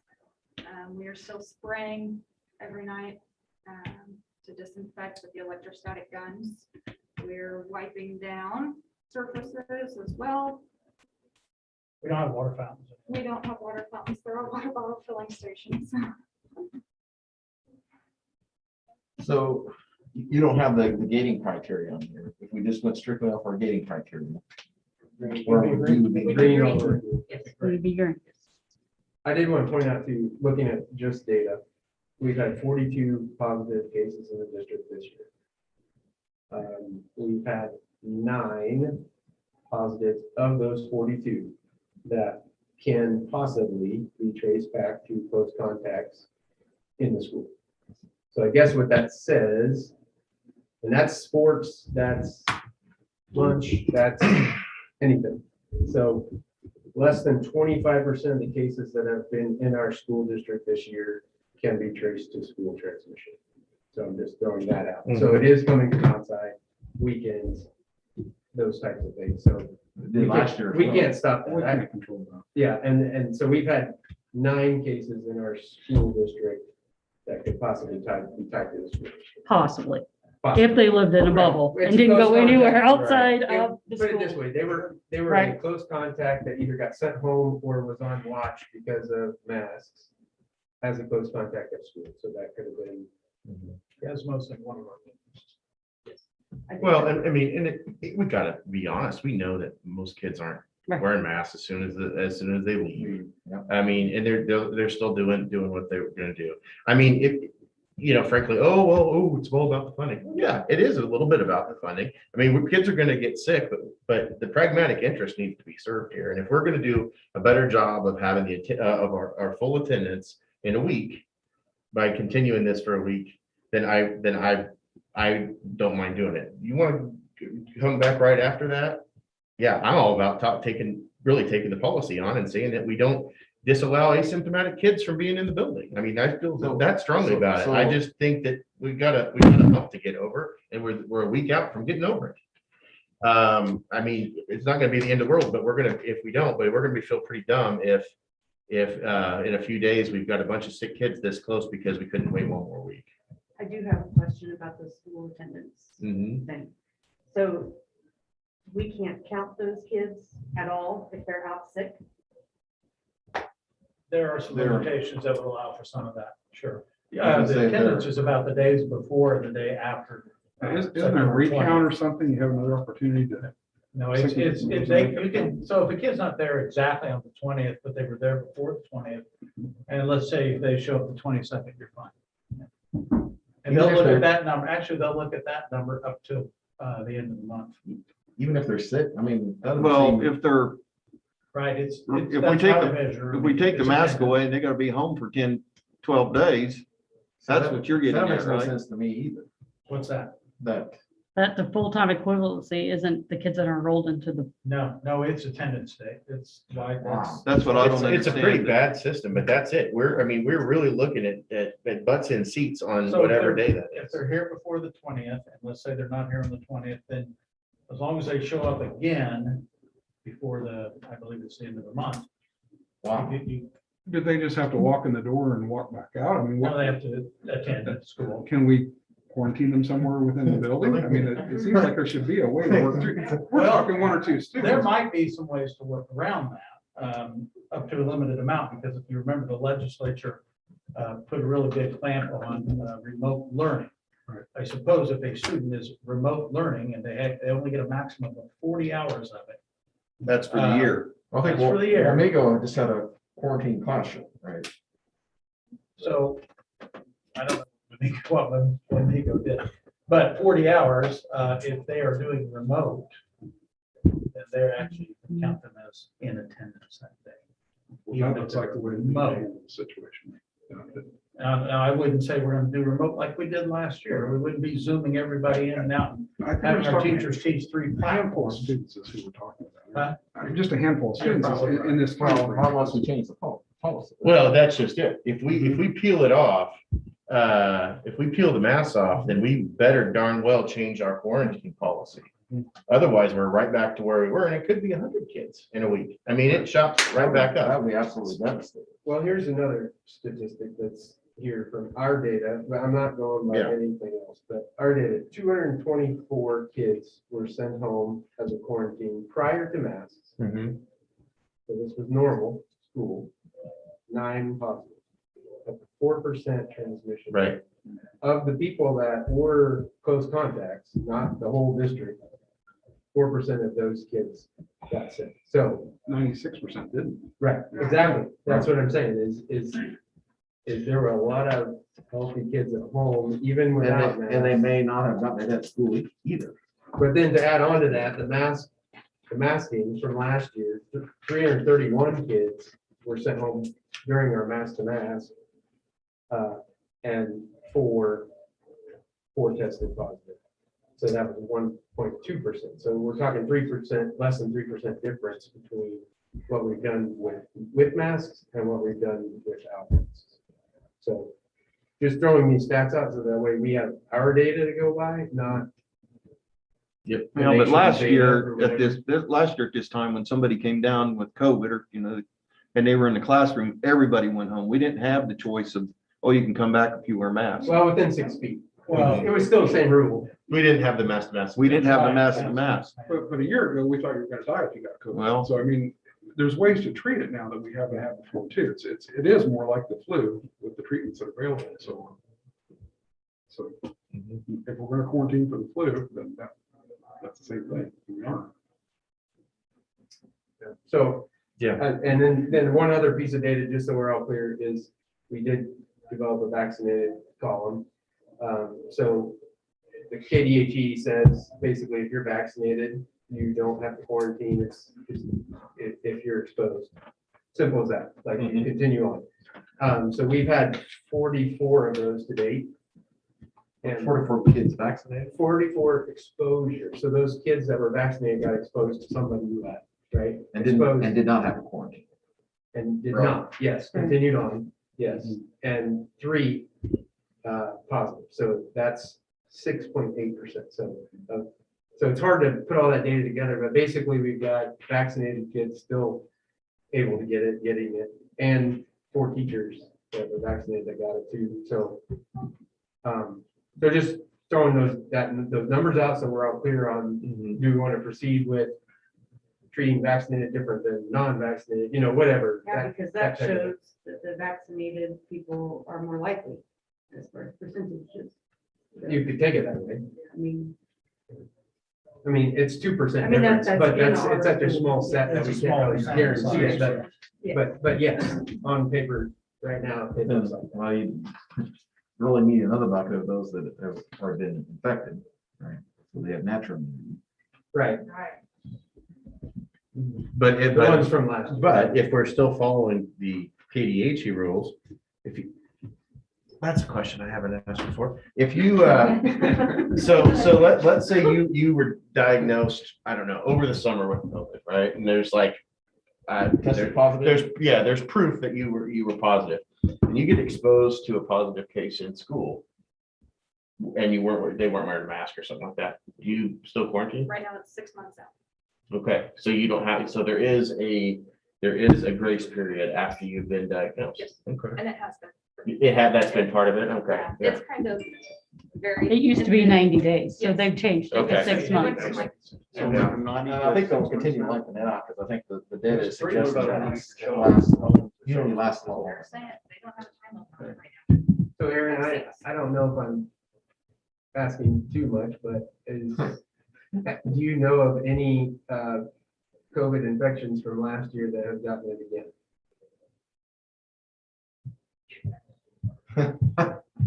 Trying to look back at my list through all of these positive Yeah. things. I want to say yes. I can't tell you an exact number, but I believe I've seen. Okay, you have seen, okay, I'm just asking. But you've seen more vaccinated people get it than previous positives. Yes. Yes. There's 8 Test positive. There's 8 of those. So, yeah. Well, I guess my mind is at ease as far as the September 20th date. I think we can find ways for those few kids to get them so they count as being in school. I don't like seeing kids home in quarantine that are healthy. That's they were in a hole already. It's just making the hole deeper by sending kids home. I guess I would be willing to take the mask off now. But you're right. We need to change our policy. Like I say, And how we got our policy. Right, So, They changed the policy in quarantine. yes. okay. And so that's another can of worms. quite honestly. Well, it is, sure. Sure, but I mean, that's, like I said, you've kind of got two divergent paths. Either you want to commit to wearing masks full on to prevent quarantine, or you change, we independently change our quarantine rules, which is other folks have done. There's positives and negatives to that. I mean, I have my feelings about it. I don't want to see us quarantining asymptomatic kids, regardless, whether they have a mask on or whether they don't have a mask on. I see us this close to, that's the only thing. If everybody thinks that I'm just overly nervous about gambling, a week out from our count date, that's how I feel. I'm ready to take them off too. But I just, if it was, I wish I would have pushed for 3 weeks when we talked about it, and then we wouldn't even be having this conversation, and it would be a no-brainer, just to be real frank about it. But as it is, do I think we could handle another week just to be safe? Yeah, I do. Am I doing that just for the sake of the count? Sure. Yep. Yeah, I am. But finances especially, we're counts down anyway. Our counts down this year, and we can't pretend like our funding doesn't matter, right? I'm almost hearing you go the direction of, you want to take the masks off, but maybe you consider leaving the current quarantine in place and then we meet again shortly with a different plan. Well, No. As far as I'm concerned, the masks don't come off unless we change quarantine policy, because we've seen what that does. I think we've had an excellent example of what that does. So what I would say is we leave them in place and I'm just throwing this out there, we leave it in place until next Thursday or something like that. And then I'm glad to make the motion to change our quarantine policy. If you guys think that I'm being overly cautious this week, fine, but I don't want to take them off without a change in quarantine policy. What is your change in quarantine policy? That Show us that. Yeah, well, in what I want it to mean is that we don't deny kids who are asymptomatic from coming to school. No matter So how no many quarantine. feet. So basically, it'd be like flu. It'd be a flu quarantine. If Got you're it? sick, What you said. stay If home. you're sick, you stay home. Aaron, one more question is, you keep having concern about the high school.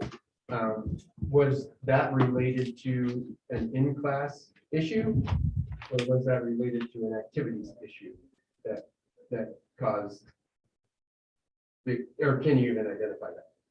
For the quarantine numbers? Is Yeah, that what I you're- mean, for the positive cases, like we had 9 and then we had, 11 and then, so was that all related to the same they were in issue or all over the classes. place? They were in classes together. In classes, okay, so that's how it I've yet to have a whole sports team issue. got, okay. But those positives you're saying came from the school, or the positives came from community exposure? You don't Because know they've kind of that. all been hanging out saying. Nobody. No, we knows gotta go. that. Nobody knows that, right? I mean, I can, If we go until the end of the I week. can tell the you 20th that, yes, this they month. were on my list as a Yes, close sir. contact, sat next to a positive kid for X number of days. But what they do after 3:30 every day or on the weekends, I can't tell you that. Or they're at the mixer inside without, and they're at the football game on Friday night and they're, The only thing I'll really give it, because I agree after 3:30, but I'm sorry, did I interrupt somebody? no, Oh, is that there are kids who don't see each other anywhere but at school, right? So there's a little bit of that cohorting you've got to give that some respect. Yeah, you go hang out with your friends and you're sharing each other's pizza or whatever, but it's more or less the same kids at the same time. So there is a little bit of a rejumble and a little bit of a shuffle that goes on at school that doesn't happen elsewhere. And I don't know how much that impacts it, but it's true. So I guess what would your change in policy be then? To not quarantine. Not That's what I quarantine heard. unless they're symptomatic. Can I for expediency, can I make a motion, and I'm open to amendments on it? I would make a motion that we not quarantine anyone that is not sick. Only sick people will be quarantined. Symptomatic. Symptomatic. Yes. Which is sort of what our current, No. pre-COVID policy. Pre-COVID. Pre-COVID policy. Is that worded the way people are thinking? Because So we need to wrap this up. I think everybody's saying the same thing. Yes, I would say that's what I'm hearing. Yeah, I mean, if a kid had a temperature before COVID, they had to go home and you couldn't come back to school for how many hours? Temperature free without medication. Fever, or not, sorry, influenza season went to 72 hours. Right, but I'm not talking about influenza. I'm just talking just in 24 general, 24 hours, without medication. yes. So if you're sending home an asymptomatic kid, we're automatically assuming that this is going to be COVID. If they went and got a test because they are symptomatic, so they could get one, then they could come back with a negative result, even if they are symptomatic. Well, I don't think we want sick We kids don't coming want to sick kids in school. school. whether it's- But what about, yeah, I mean, I'm yeah, talking yeah. allergies. I know that hits Yeah, multiple right, symptoms. right, that's true. So I mean, we don't want sick kids in, but we want Well, healthy but kids. in. allergies. I don't want allergies. As an either. allergy, as an If allergy. that's person. positive, is when you fall under quarantine rules from KDHE, correct? Right, if you're positive, that's totally different. And Right, that's only That- people like right. the quarantine should apply to is the ones that test positive. But that would be saying, hey, you can't come back without a negative test. Is that what we're saying? Well, 10 days. Whatever the guidelines are. Or 10 days?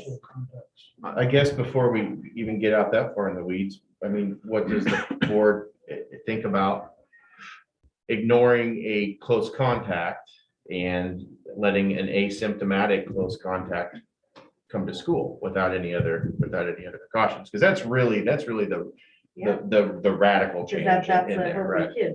Right. So, Asymptomatic. right. So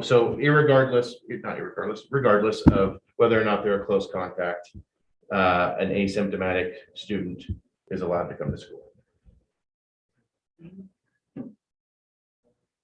They I did think last they've been year. coming to school. quite They've been honestly. going to school. Without mask earlier. Right, I will say that KDHE did let me know over this past week that their current guidelines for if we're still going to be doing the testing in school for those asymptomatic close contacts, their current guidelines is anybody that is considered a close contact does need to wear a mask, whether we have a mask policy or not. That is their current guidelines. If that throws a wrench into. well, I mean, we can make our own guidelines, just like we're gonna deviate, if we decide to deviate from the 6 feet. We may And not use those tests. I mean, just because we apply for the grant doesn't mean we have to use them. Okay, and this is what I don't understand. We're sitting here talking about quarantine people that are within 6 feet. And Horton is not doing it, and you're talking about KDHE, well, they should have to go under the same guidelines that we're doing, so why are they not wearing masks and we are? I don't get it, Probably an answer there. so. It is guidelines, not law. So I think it's a board issue, not a KDHE issue, as far as I'm looking at it. So now, what bothers me is getting up to the 20th of this month. Because if our numbers drop, we pull these masks off and our numbers start going up, then we're all gonna look like idiots. So, Yeah, if we don't quarantine people, only people would just be the positives is who it would be. And we can have a And they quarantine. would be out anyway. yeah. Well, that's true. So, And they can do remote work. Up to 40 hours. Well, so if we Well, do it on the but- Tuesday, if we're only sending kids home that are actually positive, our numbers aren't gonna drop that much. right, and they can get their homework just like they do when they're sick for 2 days with whatever, with vomiting and diarrhea. I mean, I kept my daughter home last week. She snotty nose and all that, and that's all it was, but she still got her homework. Well, there's a She lot of still did her allergies stuff. going around now. I mean, my God. Right. So it just takes common sense parenting. And we just have to stick to the fact that if your kid is sick, keep them at home. I mean, we're gonna have to have that's gotta parents, be a parent call. That- right, we're gonna have to have parents, they're gonna be willing to Should be do a- the right should thing, be a right, parent call to start with. Yeah. right, So, right. So are we gonna allow symptomatic students to stay in school? That's the deal, because if you assume that something's allergies, which we had a couple of those cases last year, a teacher or whatever, to try to get through the day like teachers do, and he came down positive and, got a couple of people sick. So, We've had that already. yeah, so I'm just throwing those types of things out. I'm not against anything you're saying. I'm just trying to think of everything. Yeah, you gotta play Right. devil's advocate a little bit Yeah. here. And that's, like, okay, so for example, I'll use my kid because I can talk about it. He's got allergies like his dad. And he may have a snotty nose and it's nothing but allergies. So he's symptomatic now, technically, right?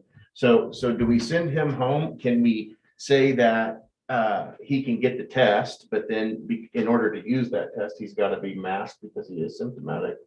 I mean, They have to have 2 symptoms. The test is not for symptoms. no, that's right. No, you're right. You're right. You're right. You're Right. So okay. So Briar's, you know, he's got a snotty nose because of ragweed. All right. What happens to him?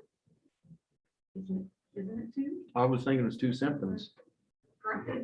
You mean to go to the doctor? No. Or No, you so as a to be able to parent? stay in To school. be sent home.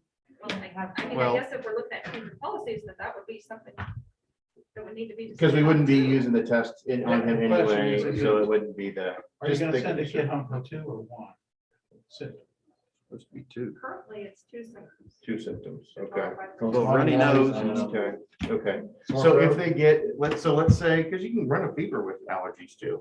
Let's say that you do present 2 symptoms. If you have a temperature, you shouldn't be sending your kid to school because that's what our policy is. Right, okay. You have to be temperature And you free. can go get tested yourself. Right. And- So if you could, if you had allergies and you were quite sure, I'm just walking Right, through a right. scenario here. Like I did last week with Addie. Yeah. Addie had a snotty nose and Yeah. I'm like, I just called the school. I'm like, she's got a snotty nose. I'm keeping her home today. Mhm. Did she get a headache? No. Did she run a temperature? No. Did she get a sore throat? No. I gave her Sudafed. Did it go away? Yes. So I sent her to school the next day. All right, we keep So I kicking mean, this can down the road. There's a I think, motion John, on the you made a floor. motion. Go ahead and say your what was your motion. motion? I know. Change the quarantine. Yes, my motion is to change our quarantine policy so that only symptomatic kids will not be allowed. Or do we even need to have a quarantine policy, I guess? How does that read? Because we just fall back on the KDHE. Well, our current policy. Well, Our current KDHE school is policy. way different. than what So we just do away with the COVID policy, essentially. what we're Well, we doing. don't have a COVID policy.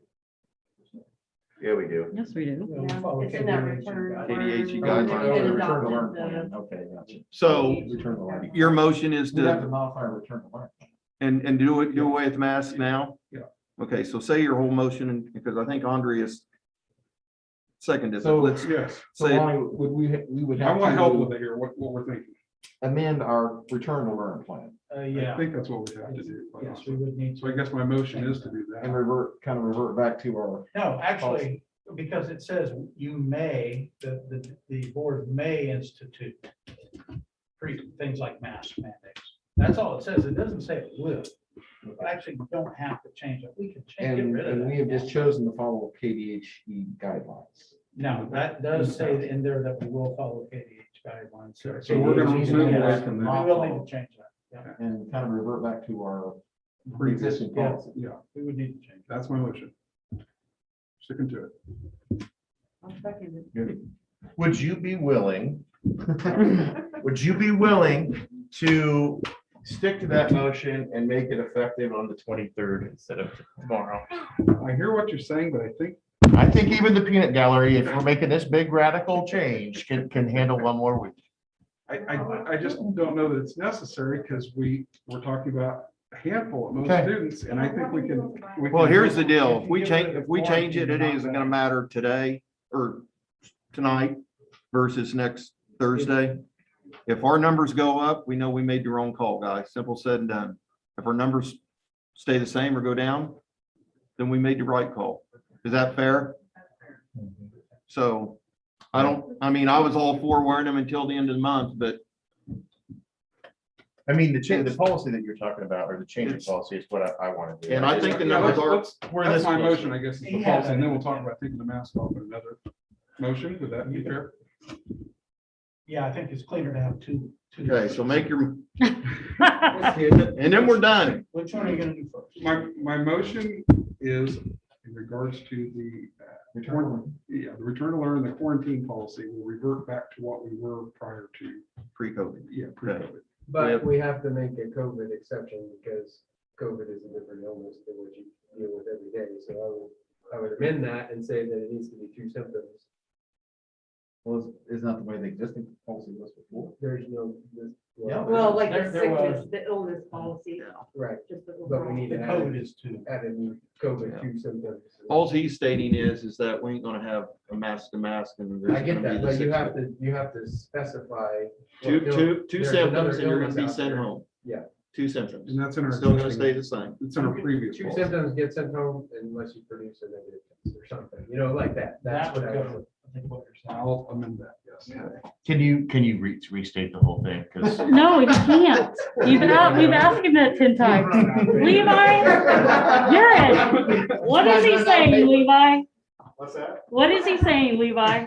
What is he saying? Yeah. Read that, read through all this. Read that. Well, no, I've got the John Ocean's, to amend the return to learn plan to pre-COVID. And I'm quarantining asymptomatic kids, and then with Keith's addition of the 2 symptoms. 2 symptoms be sent home and you can return if you produce a negative test. I'm Okay, good with that one.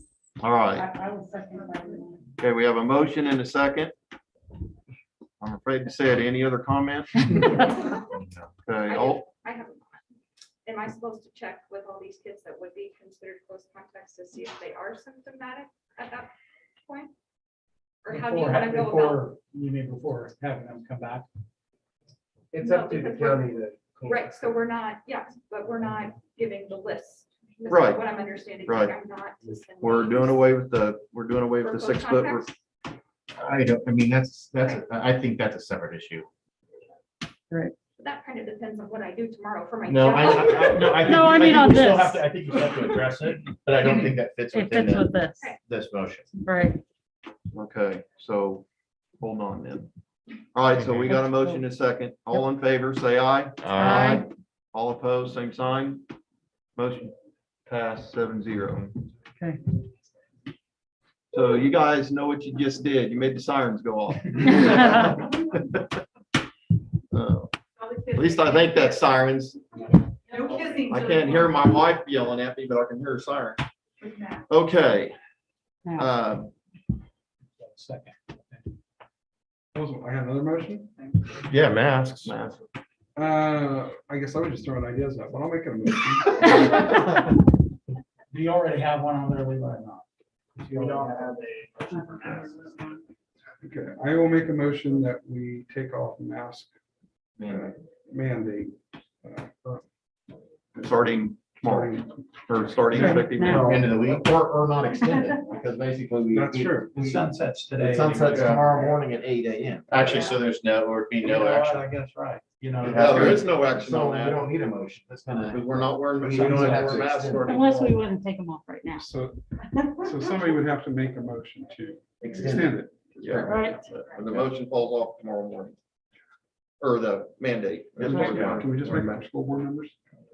Yeah, that's good. Good for you, but not. And I would say, to add to this, as far as Aaron's job from here on out, is I think you still track the positives that leave, and you still be aware of where those positives were at.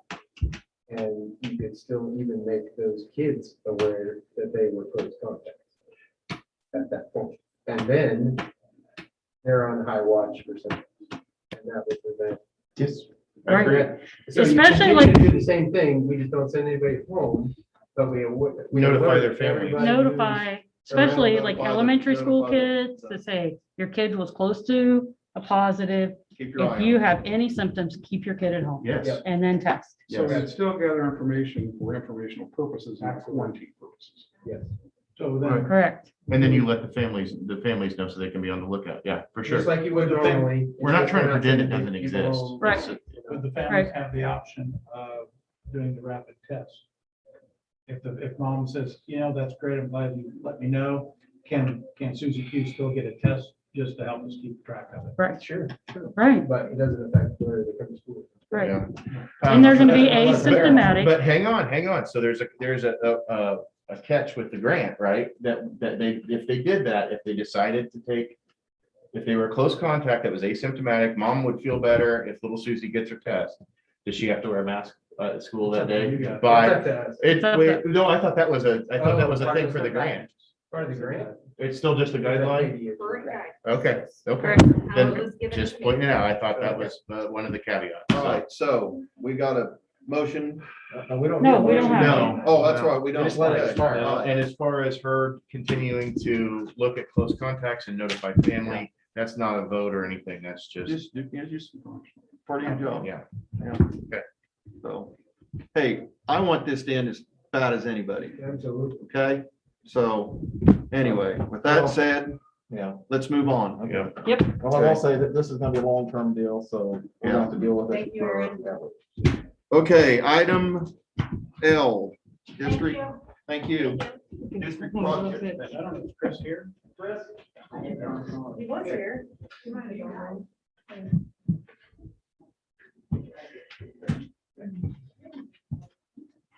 You guys don't want to hear me?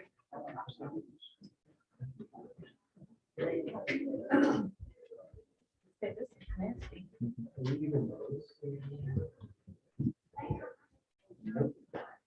No. Mhm. Oh, and No, here. I'm, no, probably on, yeah, probably on YouTube as well. Hi, Chris, good evening. Here, Chris. No, I'll sit down there, I'll go down. Sure, okay. All right, well, I'm gonna change gears here a little bit, probably a nice change a little bit, looks like. So I just want to go over a few things that we've got coming up within the district. Our snow removal contracts came in. Exact same terms as last year. To remind you guys what the terms were, basically, we are in charge of calling PJ Aller and his crew whenever we need to, not just automatically him showing up. So we will call him. The only change that has happened, as everything, the hourly contract has went up from 100 an hour to 125 an hour.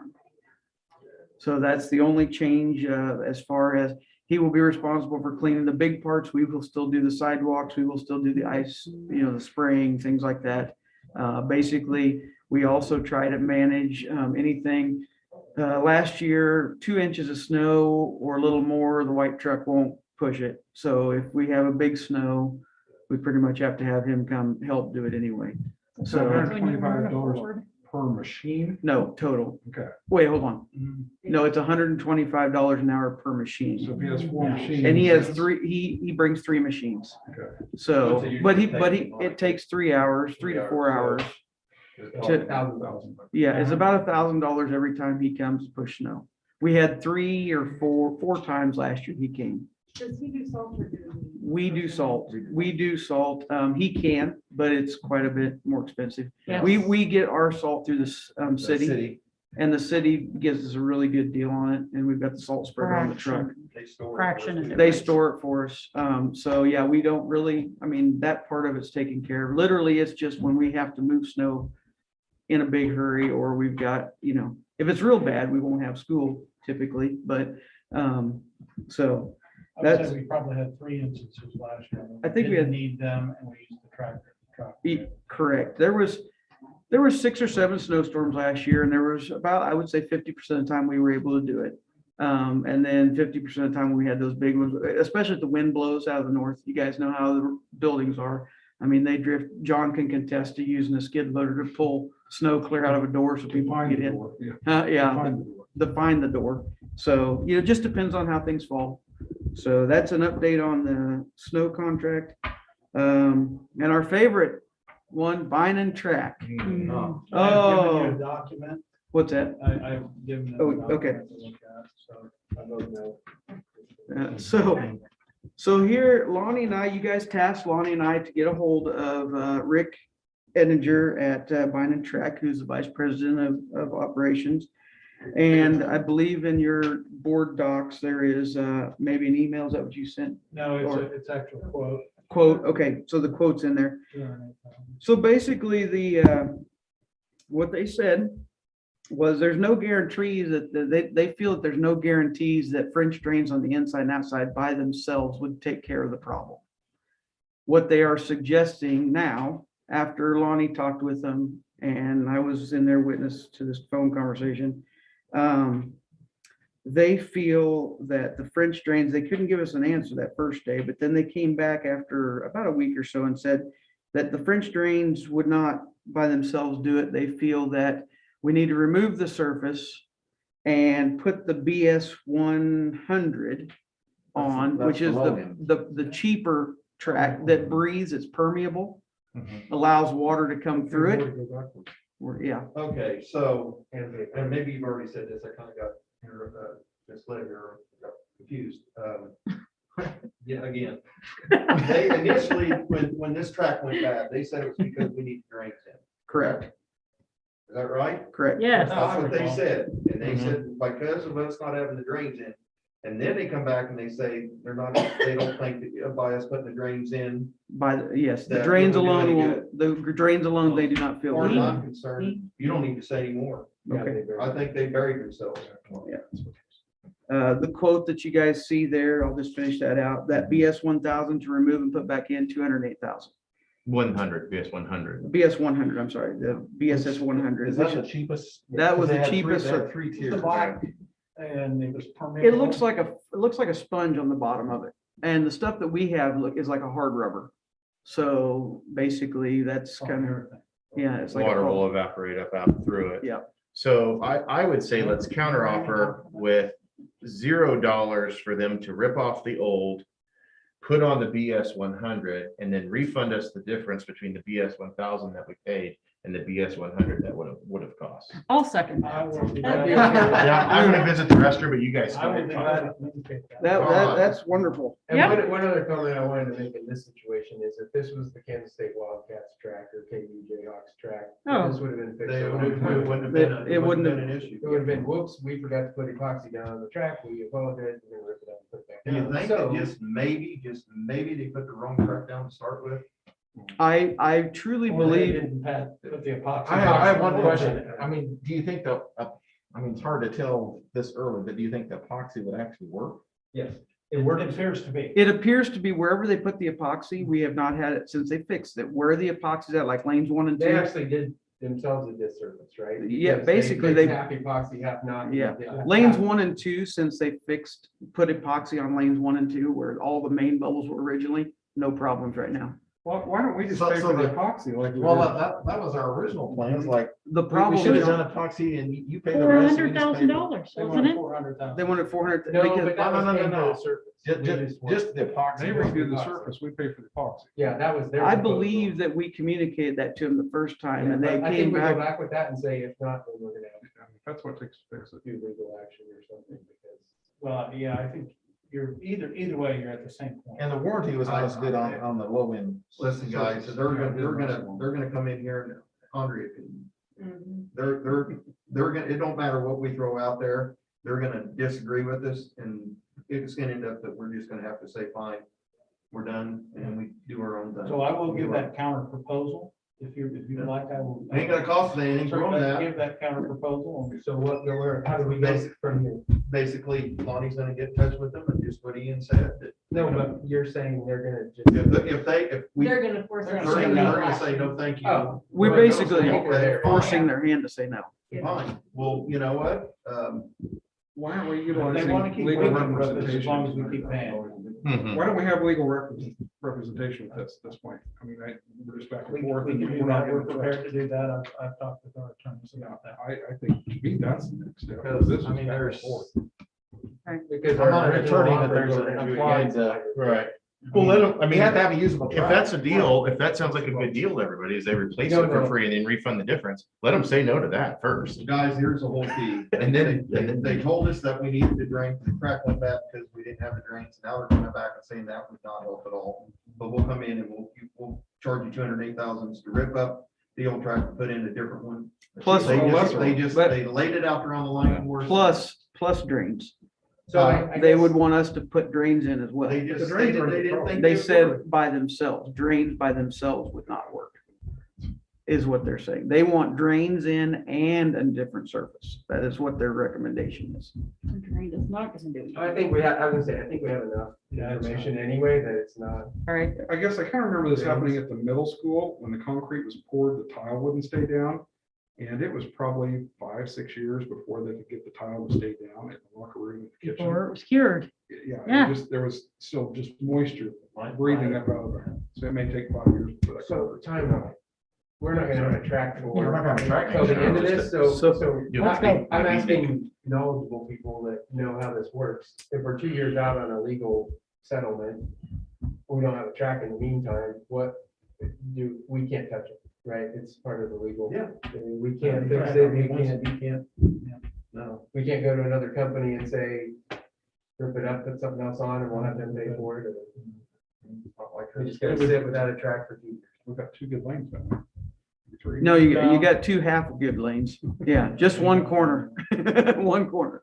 I mean, I'd say, let's see what the lawyer says. I mean, it might be possible for them to document what's there, what's happened. And say, yeah, okay, now we've got the evidence, go ahead. And it's not like, if there's gonna have to go with a weird Ian analogy. If there's a murder in a restaurant that they shut down the restaurant until the trial starts, right? They go do their evidence and then the restaurant goes back to work or whatever. Well, So maybe that's the case, and maybe we don't touch it. I don't know, Well, the but problem of it is, we don't know. what kind of consideration you gonna get out of them to say, we're gonna take you to court, but we're gonna go ahead and pay this? Mhm. What kind of bond Well, did we require them to have a bond? probably just a city bond, I bet you, just a Okay. $10,000 bond. I've also been requested by Lori to ask where we stand or where, she needs to know before Christmas time if they're gonna, for track meets. Because they're gonna be scheduling track meets around I don't Christmas. think it looks good right now. Yeah. So, But what I understand, it still blows my mind that when they did come to repair it and they ran out of epoxy, they went ahead and put. And Like, Rick why? even told us on the phone, Lonnie and I heard him say, I don't know why the Absolutely contractor no didn't sense call. whatsoever. Well, it sounds like that's what happened the first time, is they forgot. Be my guess. Well, The very first time, Yeah. like when they I first put think it it in. was an option, but it. It really was wasn't presented no, that the we very needed it. first time it was an option and it was, It was presented to us that it was needed. yeah. Just an option. There is a disclaimer on the warranty about groundwater that has never been signed by us. They presented that as evidence and it said, well, there's no signature from anybody here on that. So Right.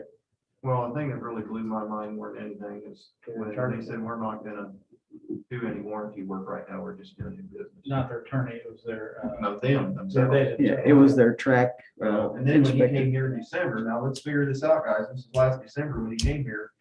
And it's September now, and we're still fighting this issue. Right. So it's time, It's time to go. Time to move on and Right.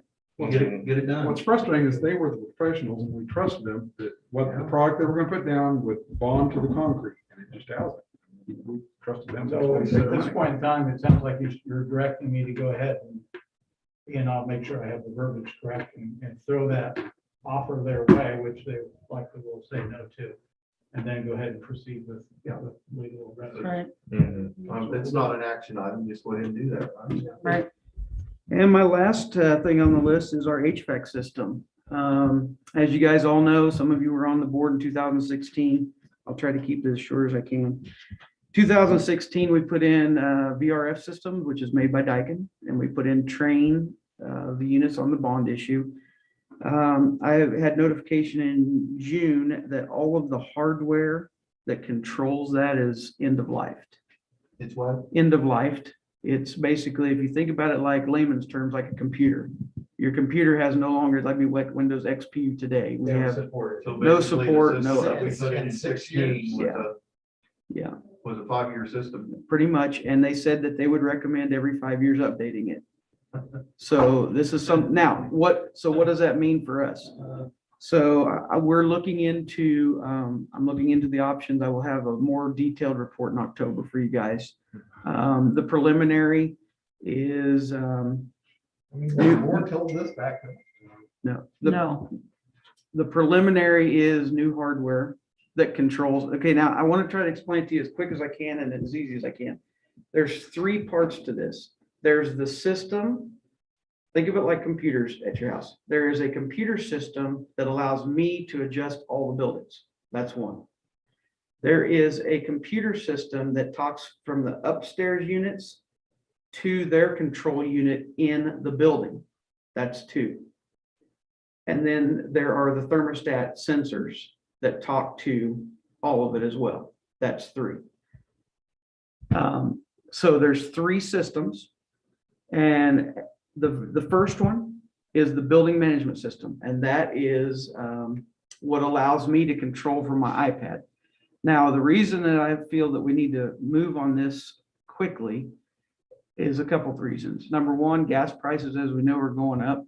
Currently, I have spotty control of our buildings. There have been 10 days this month that the system it won't respond to our, to my controls. And when I call the company, they come up, they try to get it running, they get it running. And they're telling me it's because of, and computer people more savvy than me know, the old system that we have runs on Java. Java in Windows 10 is no longer available. So our system, when it sees that, tries to see that. So they made a workaround where we have to change dates way back and we have to do all kinds of things just to get me to have control.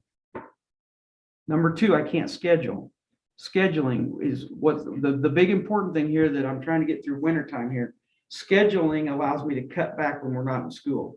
I can turn the thermostat, they'll automatically go turn down, turn up to save gas and things like that. Currently, the scheduling does not work because it's fully Java and it will not allow me to schedule. So I'm just running full bore. We're just running whatever we're set at.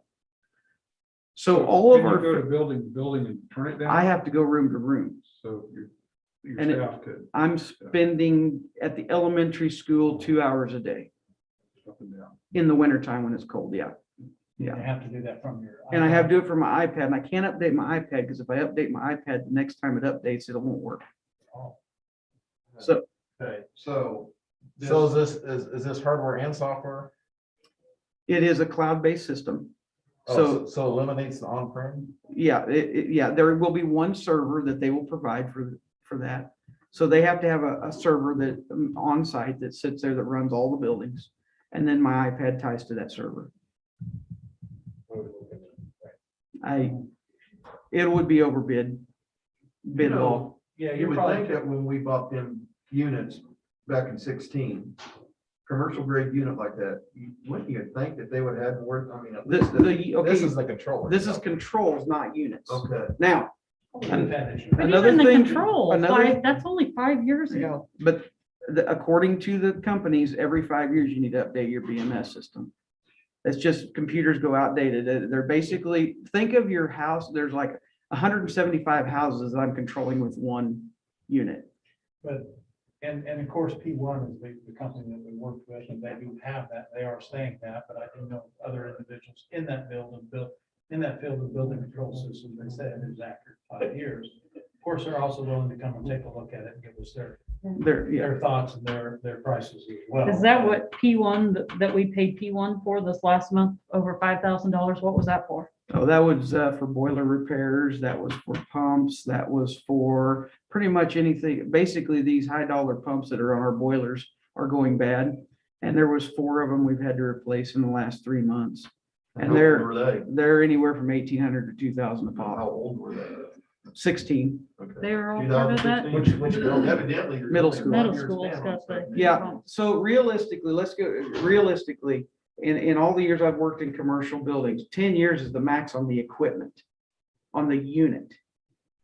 Controls as a whole was a whole new thing for me. So it sounds like in our scenario, in our situation, every 5 years, controls has to be updated. Yeah, and and I know we've had to use our air conditioning units in April and May.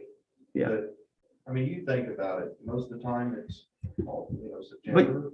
Yeah, but you got to keep in mind, these are heat pumps, so they run all year round. They run. They can provide heat and cooling all year round. So these units are running all year. Hotel unit. Yeah, they're just a fancy big hotel unit.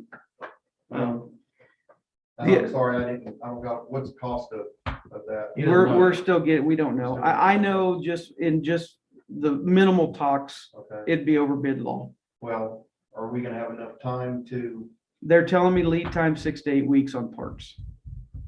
So that's But they're not, there's functions that aren't working, correct. but we're able to still heat the building. I currently, Right. I currently, for the last 3 days have been able to control the buildings.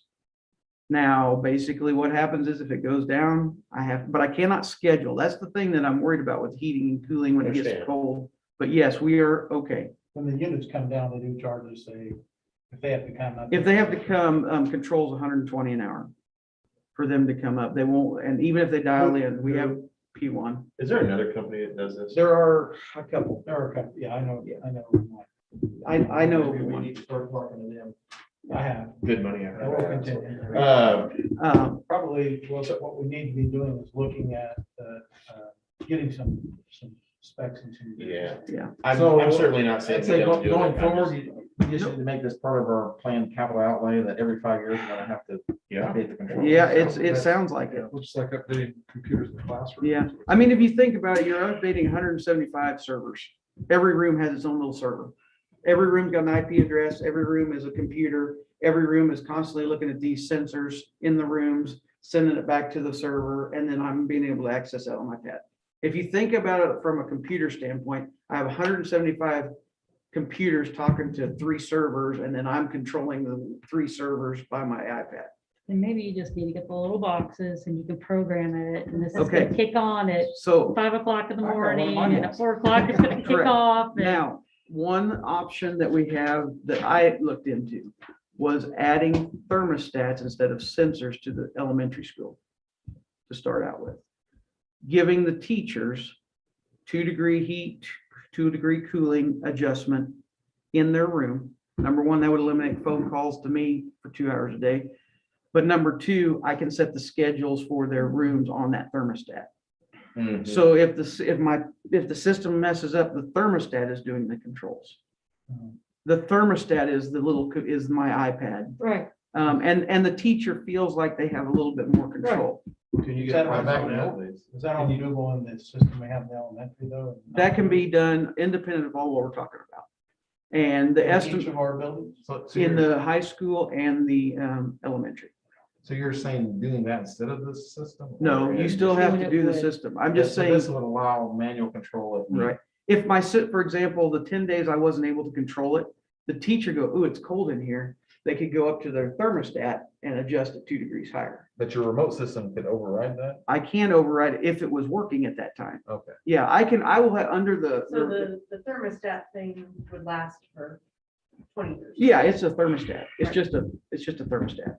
It's a fancy And it's control. programmable, it's programmable. And it's totally programmable. I could give them 1 degree, I could give them 2 degrees. And you can give them a time of day at 5 o'clock. it kicks I can down set, the day. it'll automatically cut back and the thermostat does that. I'm gonna assume the reason you guys didn't do that was probably the ability to control it and just savings on utilities. I'm gonna guess. I don't- yeah. I would think that would be the reason. I don't understand what, Knowledge That's of what it they told us we going out needed. This is um, what you want. 5 I years. would think. I think it was Okay. Dana. And That's who so it was. that particular part of this could be done at any time. And I did get a quote on that and it was roughly 18,000 to do 67 thermostats. They're $242 a thermostat. That's installed? And then you have to have P1 come program them with their computers. Okay, it's an IP address. It has to have an IP address. They have to bring their controls group in. They estimated 24 hours of labor. 24 hours of labor to do it. Well, find out what you need to find out, I guess. What's the going price for firewood? Yeah, no, or a boiler that takes Way wood. too much. Yeah, yeah. So that's all I have for tonight. Yeah. Yeah. So we had one of the elementary units that kind of went bad last winter. We had 2. Right. Mhm. So what's the status of those? Those are up and running. Yeah, We were able to repair them. they were able to be repaired. Yeah, but didn't they come back and say that them things are only good for, like, when it gets to like Texas? 20 below? Yeah. if we have Basically, heat pumps. heat pumps are not made to work below 30 degrees outside air. Oh. And heat pumps are not efficient this far north. So whoever sold you heat pumps should not have done that. What was that? Okay. So Any that's, questions for Matt? We got Gotta get moving on, Chris.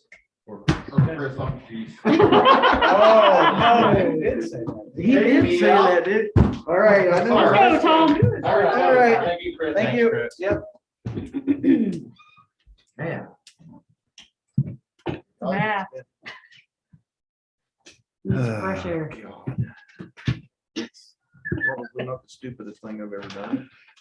Okay, where are we at here? We're on, We're ready. for superintendent report. time. Okay.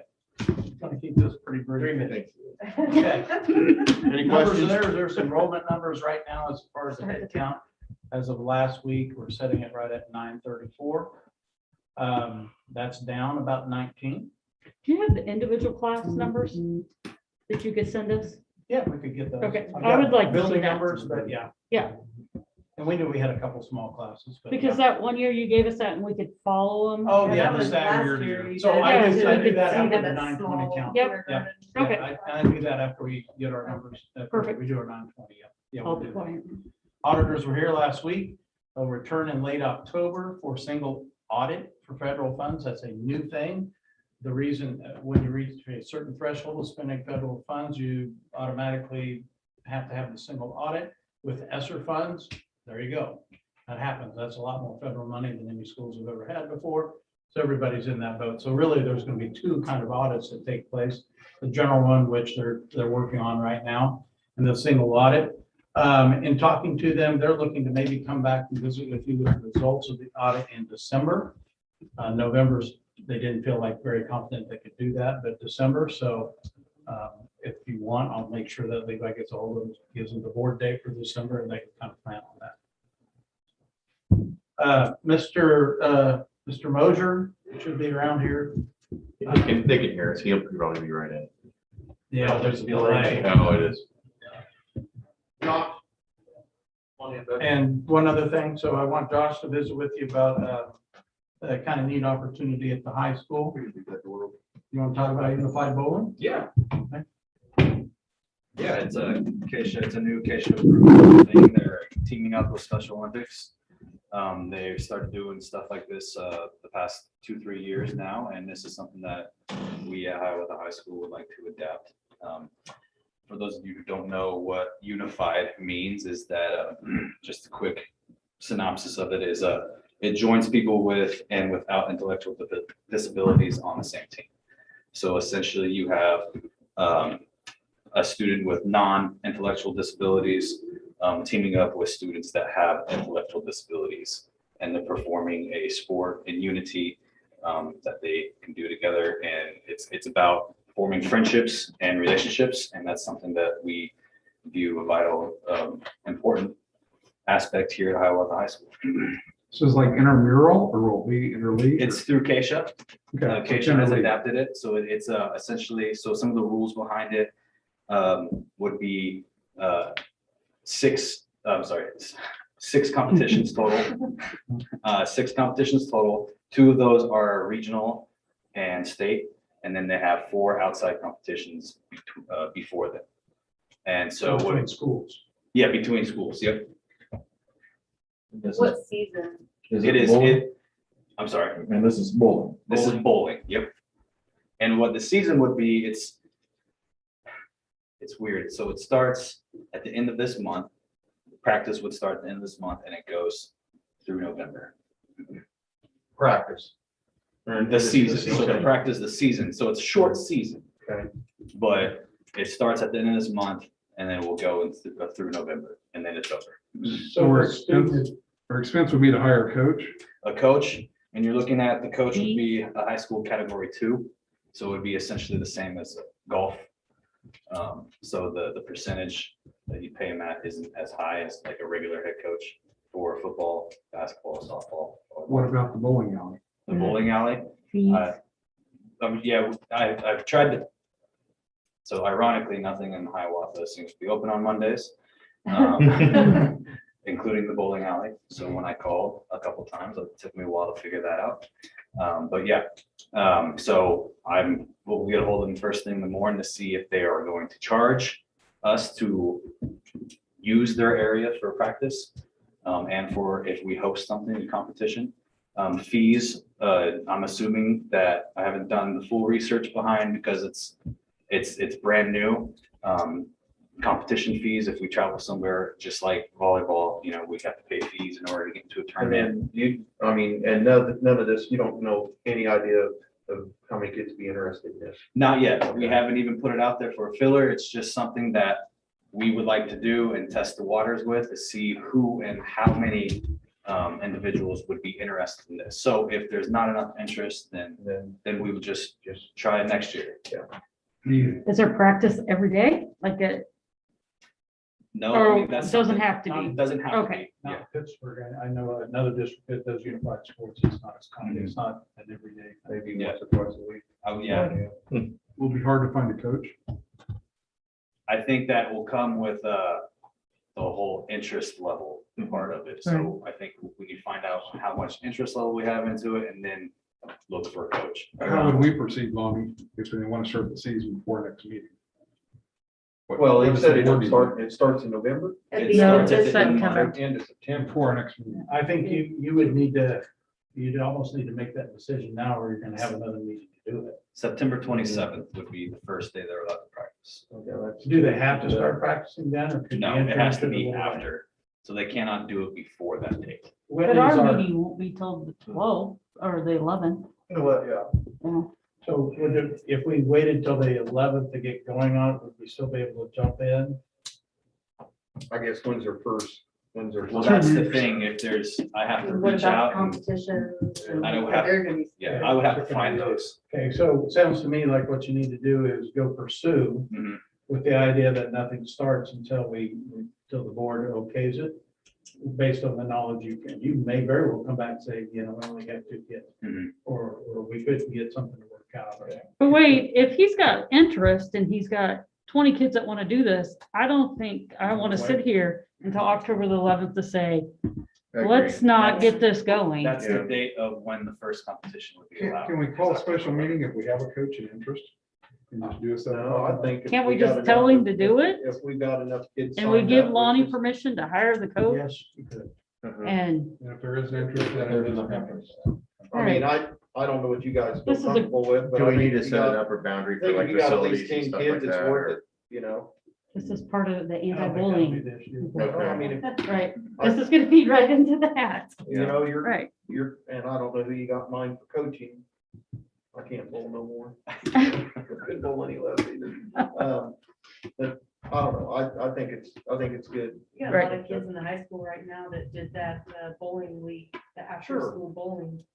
So there were a lot. that You did might be that. surprised on how many people signed up for it. I'm a few months. Yeah. Lloyd, was it Lloyd or Floyd? Floyd Munson? Yeah, sounds great. Any other questions for him? Pursue it. Awesome. Do you need a All right, thank you, motion? sir. You need a motion because we're filling a Oh, position. okay. We've got a motion on the floor to go ahead. Is it a contingent motion? I guess. And to give HHS permission to begin the program and need permission to hire a coach. So moved. Okay, we have I'll second that. a motion and a second. Any other comments? All in favor, say aye. Aye. All opposed, same sign. Motion passed 7-0. That's all I have. Thank you. That's Okay. nice. Yeah, all right. Item N, special education report. Wasn't a whole lot, little over insurance. Number goes down, it just went up a little bit, but not too bad. And went over the audit was clean.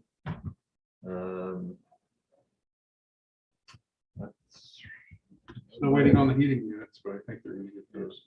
Before it gets cold, Yeah, that's the plan. Okay. so. They're but- purchased, it's not in.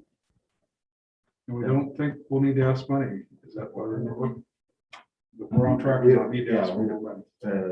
I don't think that's what the minutes say. Like, Anybody else read it? We talked back and forth. Payments from the districts have remained the same over the past 3 years, and future conversations regarding district payments will take place with superintendents and board members. I think Becky's meant. Well, I think for the you're future. talking about next Right. school year. Next budget, not this one. Too late. Don't ask me, I wasn't there. Too late for this one. Yeah, that's really what she's talking about there, because we, I mean, haven't had any. She's starting the conversation for the next budget. Because she's talking Is that what about, she asked, told me she'd find me lunch? Yep. Oh. You know, I sure, and I said this when I was part of that board, I would sure like to see a little more of a regular small bite increase than nothing huge budget changing. And that was part of this Ramifications. conversation. Right, I think also. that's really, yeah. I mean, that, we were talking about that. It's been a couple of years since I was on it, but yeah. Right now, we've got some of the ESSER's money and something that has a buffer, but Yeah, that's just my 2 cents.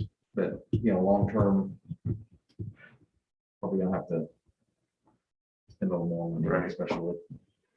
Okay, are we, That's it. move on? Okay, item O, K-Jump, Lonnie? Okay, really, you've got two documents. I'm gonna guess you're really only interested in the K-Jump Symmetry invoice. The other document's just the settlement agreement to the K-Jump consortium in general. It doesn't really specify what it means to us. If you look at the K-Jump Symmetry invoice, that is the outstanding bill that is left to pay. That is down considerably. If you look at the prior balance, or look at the 22, it's really about half. That was done because of lawyers and the K-Jump and getting in and basically working on our behalf is why they exist. The other thing that has come from that, let's see, if you look at the second item, is approve Wood River Energy as the new marketer. So there's a new marketer for gas. So it's very different than the way you think about it in your own. And it doesn't really seem to make a lot of sense to this is how it's done. So our new purchaser is Wood River. So let's see, there's a document here. The president and myself will have to sign that document. And all that is a signature page. There's nothing else that goes with that. That's all I have. That's all we have. It's, yeah, K-Jump has the, so K-Jump has the. I'm gonna say, what are you signing to? The agreement, basically, are we still going to be part of the K-Jump? So you don't have the rest of the document? I don't like to sign things that I can't read. That's odd. Yeah, I just thought maybe there was an error. No, that is the document. Huh. I mean, that's just a piece of paper with your signature. Right, yeah, yeah. I mean, What do you execute? Pages to pay me a lifetime salary. What do you want to do with that? well, I think you should know what you're signing. Yeah. Do we just need to get back with them and Make sure you're not. I mean, Right.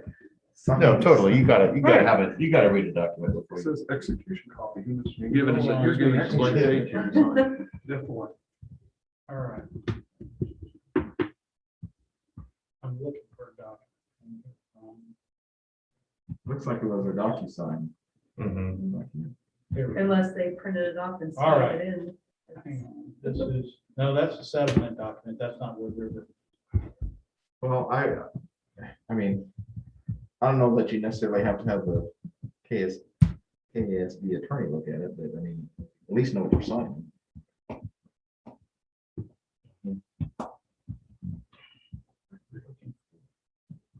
See anything like that, right? Well, if they can give him basically Is this something we need to approve? document that's Well, I got, don't like approving Oh, something bear that with we me, can't guys. read Bear either. with me. Hold on. All right. So basically that 22,000 on the K-Jump is what we got in that settlement. It's about half. Still ridiculous. well, I read something today that they're gonna put the clamps on it this You're year right. for charging what they did. I read something, I don't know if it's.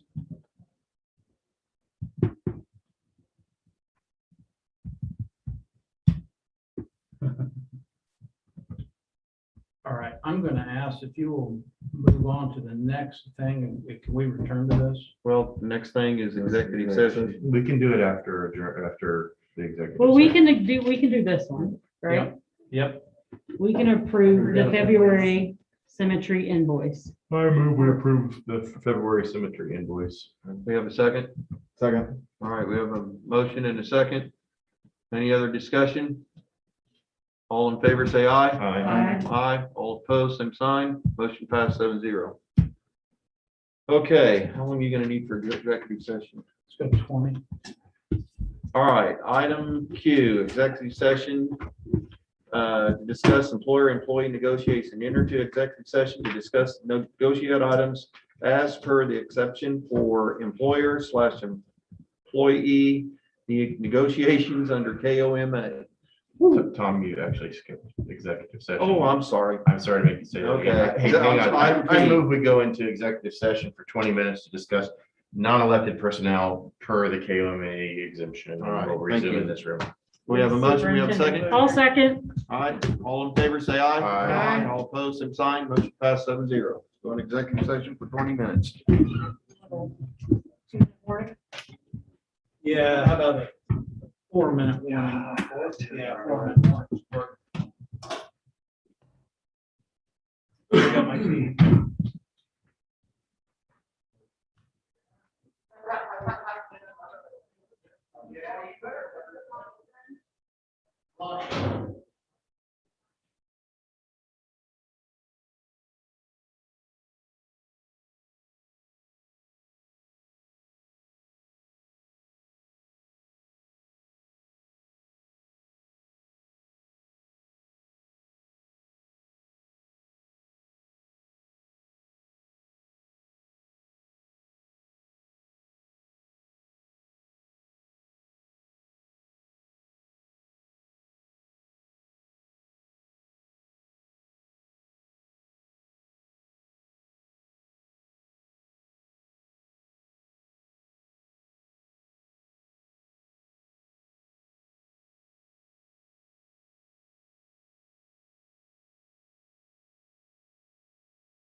Okay.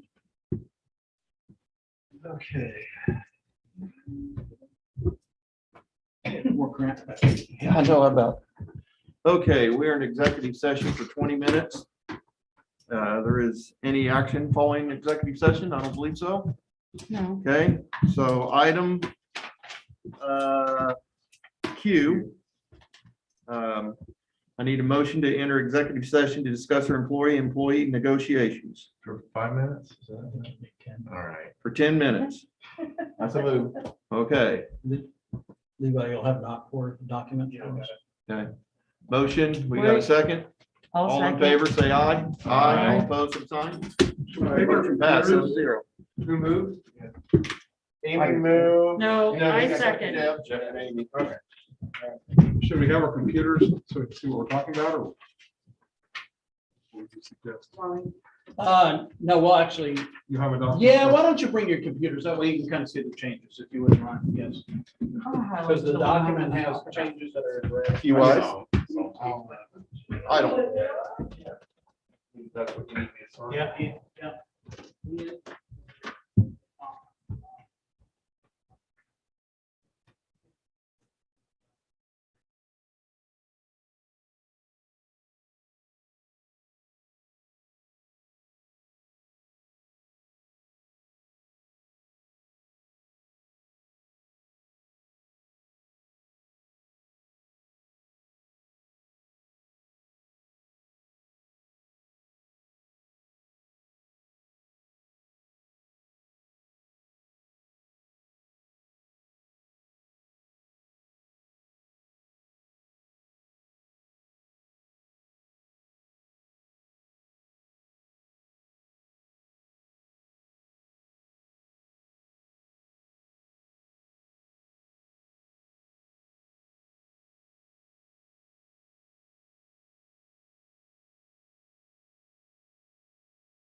We are in executive session for 10 minutes. Is there any action following executive session? I would move and improve the master agreement. Is that I'll second. Here we have a motion from John and a second from Amy. All in favor, say aye. Aye. All opposed, same sign. Motion passed 7-0. Item, I left mine. What's the next? R. Yeah, item R, adjournment. I move we adjourn. We have a motion. We have a second. Second. Okay, motion and by Jeff, second by. You're Andre. right. I'm tired, guys. I know. All in favor, say aye. Aye. All opposed, same sign. Motion passed 7-0. Nay. I say it's.